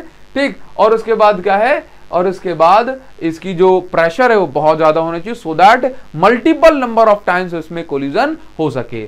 ठीक, ये होता है न्यूक्लियर फ्यूजन के अंदर। बेसिकली कुछ न्यूक्लियर फ्यूजन की रिएक्शन है, ये रिएक्शंस आपको याद करना चाहिए, और ये रिएक्शंस आपको याद होना चाहिए। इस पर बेस्ड मास डिफेक्ट और E = mg² वाले न्यूमेरिकल्स होते हैं। ठीक, तो वो न्यूमेरिकल्स आप एक बार अपनी बुक की प्रैक्टिस करेंगे, आपसे बन जाएंगे। तो इस वीडियो के लिए बस इतना ही। Thank you so much guys, thanks a lot, see you again in the next video. Thank you guys.